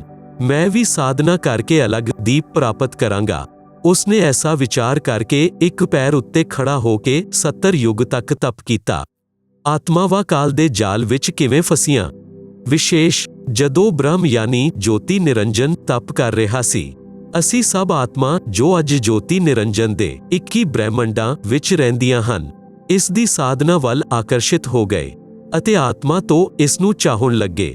ਆਪਣੇ ਸੁਖਦਈ ਪ੍ਰਭੂ ਤੋਂ ਬੇਮੁਖ ਹੋ ਗਏ, ਜਿਸ ਕਾਰਨ ਪਤੀਵਰਤਾ ਪਦ ਤੋਂ ਗਿਰ ਗਏ। ਪੂਰਨ ਪ੍ਰਭੂ ਦੇ ਵਾਰ-ਵਾਰ ਸਾਵਧਾਨ ਕਰਨ ਉੱਤੇ ਵੀ ਸਾਡੀ ਆਕਰਸ਼ਣ ਛਰ ਪੁਰਸ਼ ਤੋਂ ਨਹੀਂ ਹਟਿਆ। ਇਹੀ ਪ੍ਰਭਾਵ ਅੱਜ ਵੀ ਕਾਲ ਸ੍ਰਿਸ਼ਟੀ ਵਿੱਚ ਵਿਦਮਾਨ ਹੈ। ਜਿਸ ਤਰ੍ਹਾਂ ਨੌਜਵਾਨ ਬੱਚੇ ਫਿਲਮੀ ਸਟਾਰਾਂ ਯਾਨੀ ਅਭਿਨੇਤਾਵਾਂ ਅਭਿਨੇਤਰੀਆਂ ਦੀਆਂ ਬਣਾਵਟੀ ਅਦਾਵਾਂ ਅਤੇ ਆਪਣੇ ਰੋਜ਼ਗਾਰ ਉਦੇਸ਼ ਨਾਲ ਕਰ ਰਹੇ ਭੂਮਿਕਾ ਉੱਤੇ ਅਤੇ ਆਕਰਸ਼ਿਤ ਹੋ ਜਾਂਦੇ ਹਨ, ਰੋਕਣ ਨਾਲ ਨਹੀਂ ਰੁਕਦੇ। ਅਗਰ ਕੋਈ ਅਭਿਨੇਤਾ ਜਾਂ ਅਭਿਨੇਤਰੀ ਨੇੜੇ ਦੇ ਸ਼ਹਿਰ ਵਿੱਚ ਆ ਜਾਵੇ ਤਾਂ ਦੇਖੋ ਉਹਨਾਂ ਨਾਦਾਨ ਬੱਚਿਆਂ ਦੀ ਭੀੜ ਕੇਵਲ ਦਰਸ਼ਨ ਕਰਨ ਦੇ ਲਈ ਬਹੁ ਸੰਖਿਆ ਵਿੱਚ ਇਕੱਠੇ ਹੋ ਜਾਂਦੇ ਹਨ। ਲੈਣਾ ਇੱਕ ਨਾ ਦੇਣੇ ਦੋ, ਰੋਜੀ ਰੋਟੀ ਅਭਿਨੇਤਾ ਕਮਾ ਰਹੇ ਹਨ, ਨੌਜਵਾਨ ਬੱਚੇ ਲੁੱਟੇ ਜਾ ਰਹੇ ਹਨ। ਮਾਤਾ ਪਿਤਾ ਕਿੰਨਾ ਹੀ ਸਮਝਾਉਣ ਪਰੰਤੂ ਬੱਚੇ ਨਹੀਂ ਮੰਨਦੇ। ਕਿਤੇ ਨਾ ਕਿਤੇ ਕਦੇ ਨਾ ਕਦੇ ਲੁਕ ਛਿਪ ਕੇ ਜਾਂਦੇ ਹੀ ਰਹਿੰਦੇ ਹਨ। ਪੂਰਨ ਬ੍ਰਹਮ ਕਬੀਰਦੇਵ ਯਾਨੀ ਕਬੀਰ ਪ੍ਰਭੂ ਨੇ ਛਰ ਪੁਰਸ਼ ਤੋਂ ਪੁੱਛਿਆ ਕਿ ਬੋਲੋ ਕੀ ਚਾਹੁੰਦੇ ਹੋ। ਉਸਨੇ ਕਿਹਾ ਕਿ ਪਿਤਾ ਜੀ, ਮੇਰੇ ਲਈ ਇਹ ਸਥਾਨ ਘੱਟ ਹੈ, ਮੈਨੂੰ ਅਲੱਗ ਦੀਪ ਪ੍ਰਦਾਨ ਕਰਨ ਦੀ ਕਿਰਪਾ ਕਰੋ। ਹੱਕਾ ਕਬੀਰ ਯਾਨੀ ਸਤ ਕਬੀਰ ਨੇ ਉਸਨੂੰ 21 ਬ੍ਰਹਿਮੰਡ ਪ੍ਰਦਾਨ ਕਰ ਦਿੱਤੇ। ਕੁਝ ਸਮੇਂ ਉਪਰੰਤ ਜੋਤੀ ਨਿਰੰਜਨ ਨੇ ਸੋਚਿਆ ਇਸ ਵਿੱਚ ਕੁਝ ਰਚਨਾ ਕਰਨੀ ਚਾਹੀਦੀ ਹੈ। ਖਾਲੀ ਬ੍ਰਹਿਮੰਡ ਯਾਨੀ ਪਲਾਟ ਕਿਸ ਕੰਮ ਦੇ। ਆਪ ਜੀ ਸੁਣ ਰਹੇ ਹੋ ਜਗਤ ਗੁਰੂ ਤੱਤਵਦਰਸ਼ੀ ਸੰਤ ਰਾਮਪਾਲ ਜੀ ਮਹਾਰਾਜ ਦੁਆਰਾ ਲਿਖਤ ਕਿਤਾਬ ਜੀਨੇ ਕੀ ਰਾਹ ਦਾ ਪੰਨਾ ਨੰਬਰ 258। ਇਹ ਵਿਚਾਰ ਕਰਕੇ 70 ਯੁੱਗ ਤਪ ਕਰਕੇ ਪੂਰਨ ਪਰਮਾਤਮਾ ਕਬੀਰਦੇਵ ਯਾਨੀ ਕਬੀਰ ਪ੍ਰਭੂ ਤੋਂ ਰਚਨਾ ਸਮੱਗਰੀ ਦੀ ਜਾਚਨਾ ਕੀਤੀ। ਸਤਪੁਰਸ਼ ਨੇ ਉਸਨੂੰ 3 ਗੁਣ ਅਤੇ 5 ਤੱਤ ਪ੍ਰਦਾਨ ਕਰ ਦਿੱਤੇ, ਜਿਸ ਨਾਲ ਬ੍ਰਹਮ ਜੋਤੀ ਨਿਰੰਜਨ ਨੇ ਆਪਣੇ ਬ੍ਰਹਿਮੰਡਾਂ ਵਿੱਚ ਕੁਝ ਰਚਨਾ ਕੀਤੀ। ਫਿਰ ਸੋਚਿਆ ਕਿ ਇਸ ਵਿੱਚ ਜੀਵ ਵੀ ਹੋਣੇ ਚਾਹੀਦੇ ਹਨ, ਇਕੱਲੇ ਦਾ ਦਿਲ ਨਹੀਂ ਲੱਗਦਾ। ਇਹ ਵਿਚਾਰ ਕਰਕੇ 64 ਯੁੱਗ ਤੱਕ ਫਿਰ ਤਪ ਕੀਤਾ। ਪੂਰਨ ਪਰਮਾਤਮਾ ਕਬੀਰਦੇਵ ਦੇ ਪੁੱਛਣ ਉੱਤੇ ਦੱਸਿਆ ਕਿ ਮੈਨੂੰ ਕੁਝ ਆਤਮਾ ਦੇ ਦੇਵੋ, ਮੇਰਾ ਇਕੱਲੇ ਦਾ ਦਿਲ ਨਹੀਂ ਲੱਗ ਰਿਹਾ। ਉਦੋਂ ਸਤਪੁਰਸ਼ ਕਬੀਰ ਅਗਨੀ ਯਾਨੀ ਕਬੀਰ ਪਰਮੇਸ਼ਵਰ ਨੇ ਕਿਹਾ ਕਿ ਬ੍ਰਹਮ ਤੇਰੇ ਤਪ ਦੇ ਪ੍ਰਤੀਫਲ ਵਿੱਚ ਮੈਂ ਤੈਨੂੰ ਹੋਰ ਬ੍ਰਹਿਮੰਡ ਦੇ ਸਕਦਾ ਹਾਂ, ਪਰੰਤੂ ਮੇਰੀਆਂ ਪਿਆਰੀਆਂ ਆਤਮਾਵਾਂ ਨੂੰ ਕਿਸੇ ਵੀ ਜਪ ਤਪ ਸਾਧਨਾ ਦੇ ਪ੍ਰਤੀਫਲ ਵਿੱਚ ਨਹੀਂ ਦੇ ਸਕਦਾ ਹਾਂ। ਜੇ ਕੋਈ ਸਵੈ ਇੱਛਾ ਨਾਲ ਤੇਰੇ ਨਾਲ ਜਾਣਾ ਚਾਹੇ ਤਾਂ ਉਹ ਜਾ ਸਕਦਾ ਹੈ। ਯੁਵਾ ਕਬੀਰ ਯਾਨੀ ਸਮਰੱਥ ਕਬੀਰ ਦੇ ਬਚਨ ਸੁਣ ਕੇ ਜੋਤੀ ਨਿਰੰਜਨ ਸਾਡੇ ਕੋਲ ਆਇਆ। ਅਸੀਂ ਸਭ ਹੰਸ ਆਤਮਾ ਜੋ ਪਹਿਲਾਂ ਤੋਂ ਹੀ ਉਸ ਉੱਪਰ ਆਕਰਸ਼ਿਤ ਸਨ। ਅਸੀਂ ਉਸ ਨੂੰ ਚਾਰੋਂ ਤਰਫੋਂ ਘੇਰ ਕੇ ਖੜੇ ਹੋ ਗਏ। ਜੋਤੀ ਨਿਰੰਜਨ ਨੇ ਕਿਹਾ ਕਿ ਮੈਂ ਪਿਤਾ ਜੀ ਤੋਂ ਅਲੱਗ 21 ਬ੍ਰਹਿਮੰਡ ਪ੍ਰਾਪਤ ਕੀਤੇ ਹਨ। ਉੱਥੇ ਕਈ ਪ੍ਰਕਾਰ ਦੇ ਰਮਣੀਕ ਸਥਲ ਯਾਨੀ ਮਨੋਰੰਜਕ ਸਥਾਨ ਬਣਾਏ ਹਨ। ਕੀ ਆਪ ਮੇਰੇ ਨਾਲ ਚੱਲੋਗੇ?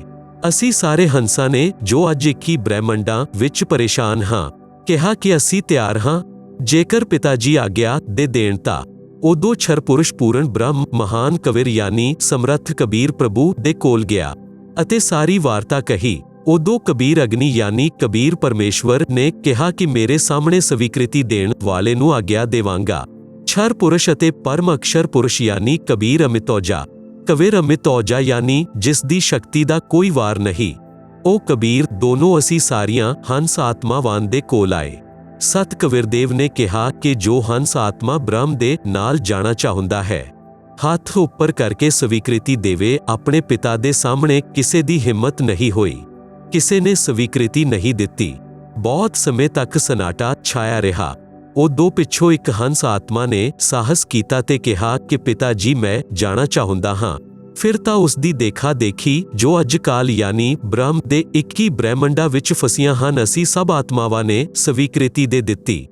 ਪਰਮੇਸ਼ਵਰ ਕਬੀਰ ਜੀ ਨੇ ਜੋਤੀ ਨਿਰੰਜਨ ਨੂੰ ਕਿਹਾ ਕਿ ਆਪ ਆਪਣੇ ਸਥਾਨ ਉੱਤੇ ਜਾਓ, ਜਿਨ੍ਹਾਂ ਨੇ ਤੇਰੇ ਨਾਲ ਜਾਣ ਦੀ ਸਵੀਕ੍ਰਿਤੀ ਦਿੱਤੀ ਹੈ। ਮੈਂ ਉਹਨਾਂ ਸਭ ਹੰਸ ਆਤਮਾਵਾਂ ਨੂੰ ਆਪ ਦੇ ਕੋਲ ਭੇਜ ਦੇਵਾਂਗਾ।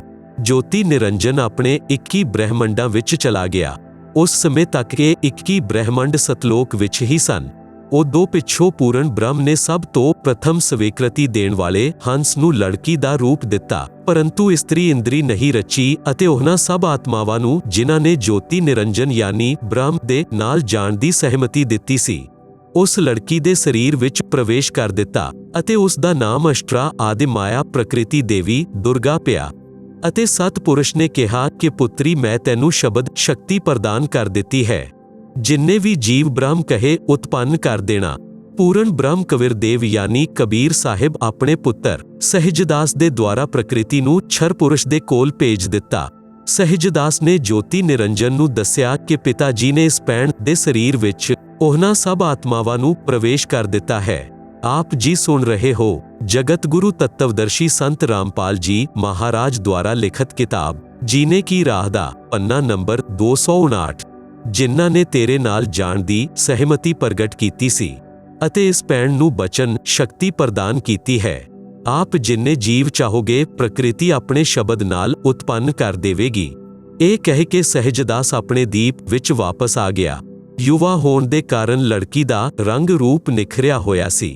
ਬ੍ਰਹਮ ਦੇ ਅੰਦਰ ਵਿਸ਼ੇ ਵਾਸਨਾ ਉਤਪੰਨ ਹੋ ਗਈਆਂ ਅਤੇ ਪ੍ਰਕਿਰਤੀ ਦੇਵੀ ਦੇ ਨਾਲ ਅਪਦਰ ਗਤੀਵਿਧੀ ਆਰੰਭ ਕਰ ਦਿੱਤੀ। ਉਦੋਂ ਦੁਰਗਾ ਨੇ ਕਿਹਾ ਕਿ ਜੋਤੀ ਨਿਰੰਜਨ ਮੇਰੇ ਕੋਲ ਪਿਤਾ ਜੀ ਦੀ ਪ੍ਰਦਾਨ ਕੀਤੀ ਹੋਈ ਸ਼ਬਦ ਸ਼ਕਤੀ ਹੈ। ਆਪ ਜਿੰਨੇ ਪ੍ਰਾਣੀ ਕਹੋਗੇ ਮੈਂ ਬਚਨ ਨਾਲ ਉਤਪੰਨ ਕਰ ਦੇਵਾਂਗੀ। ਆਪ ਮੈਥੂਨ ਪਰੰਪਰਾ ਆਰੰਭ ਨਾ ਕਰੋ। ਆਪ ਵੀ ਉਸ ਪਿਤਾ ਦੇ ਸ਼ਬਦ ਨਾਲ ਅੰਡੇ ਤੋਂ ਉਤਪੰਨ ਹੋਏ ਹੋ ਅਤੇ ਮੈਂ ਵੀ ਉਸ ਪਰਮ ਪਿਤਾ ਦੇ ਬਚਨ ਨਾਲ ਹੀ ਬਾਅਦ ਵਿੱਚ ਉਤਪੰਨ ਹੋਈ ਹਾਂ। ਆਪ ਮੇਰੇ ਵੱਡੇ ਭਾਈ ਹੋ। ਭੈਣ ਭਾਈ ਦਾ ਇਹ ਯੋਗ ਕਰਮ ਮਹਾਨ ਪਾਪ ਦਾ ਕਾਰਨ ਹੈ। ਪਰੰਤੂ ਜੋਤੀ ਨਿਰੰਜਨ ਨੇ ਪ੍ਰਕਿਰਤੀ ਦੇਵੀ ਦੀ ਇੱਕ ਵੀ ਪ੍ਰਾਰਥਨਾ ਨਹੀਂ ਸੁਣੀ ਅਤੇ ਆਪਣੀ ਸ਼ਬਦ ਸ਼ਕਤੀ ਦੁਆਰਾ ਨੌਹਾਂ ਨਾਲ ਇਸਤਰੀ ਇੰਦਰੀ ਯਾਨੀ ਭਗ ਪ੍ਰਕਿਰਤੀ ਨੂੰ ਲਗਾ ਦਿੱਤੀ ਅਤੇ ਬਲਾਤਕਾਰ ਕਰਨ ਦੀ ਠਾਨੀ। ਉਸ ਸਮੇਂ ਦੁਰਗਾ ਨੇ ਆਪਣੇ ਇੱਜ਼ਤ ਦੀ ਰੱਖਿਆ ਦੇ ਲਈ ਕੋਈ ਹੋਰ ਚਾਰਾ ਨਾ ਦੇਖ ਕੇ ਸੂਖਸ਼ਮ ਰੂਪ ਬਣਾਇਆ ਅਤੇ ਜੋਤੀ ਨਿਰੰਜਨ ਦੇ ਖੁੱਲੇ ਮੁਖ ਦੁਆਰਾ ਪੇਟ ਵਿੱਚ ਪ੍ਰਵੇਸ਼ ਕਰਕੇ ਪੂਰਨ ਬ੍ਰਹਮ ਕਬੀਰਦੇਵ ਯਾਨੀ ਕਬੀਰ ਪ੍ਰਭੂ ਨੂੰ ਆਪਣੀ ਰੱਖਿਆ ਦੇ ਲਈ ਬੇਨਤੀ ਕੀਤੀ। ਉਸ ਸਮੇਂ ਕਬੀਰਦੇਵ ਯਾਨੀ ਕਬੀਰਦੇਵ ਆਪਣੇ ਪੁੱਤਰ ਯੋਗ ਸੰਤਾਨ ਅਰਥਾਤ ਯੋਗਜੀਤ ਦਾ ਰੂਪ ਬਣਾ ਕੇ ਉੱਥੇ ਪ੍ਰਗਟ ਹੋਏ। ਕੰਨਿਆ ਨੂੰ ਬ੍ਰਹਮ ਦੇ ਉਦਰ ਵਿੱਚੋਂ ਬਾਹਰ ਕੱਢਿਆ ਅਤੇ ਕਿਹਾ ਕਿ ਜੋਤੀ ਨਿਰੰਜਨ ਅੱਜ ਤੋਂ ਤੇਰਾ ਨਾਮ ਕਾਲ ਹੋਵੇਗਾ।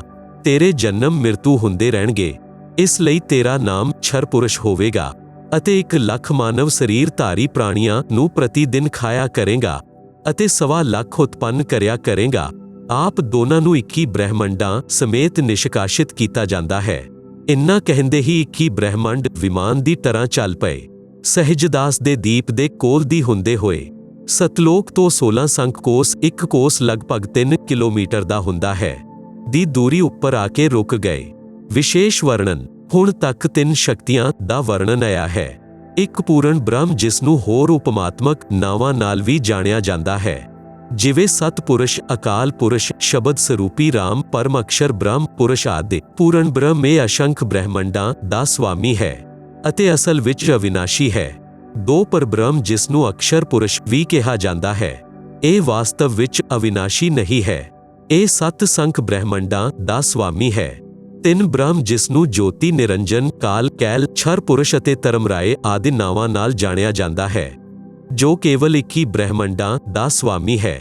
ਹੁਣ ਅੱਗੇ ਇਸ ਬ੍ਰਹਮ ਯਾਨੀ ਕਾਲ ਦੀ ਸ੍ਰਿਸ਼ਟੀ ਦੇ ਇੱਕ ਬ੍ਰਹਿਮੰਡ ਦੀ ਜਾਣਕਾਰੀ ਦਿੱਤੀ ਜਾਵੇਗੀ, ਜਿਸ ਵਿੱਚ ਆਪ ਨੂੰ 3 ਹੋਰ ਨਾਮ ਪੜਨ ਨੂੰ ਮਿਲਣਗੇ: ਬ੍ਰਹਮਾ, ਵਿਸ਼ਨੂੰ ਅਤੇ ਸ਼ਿਵ।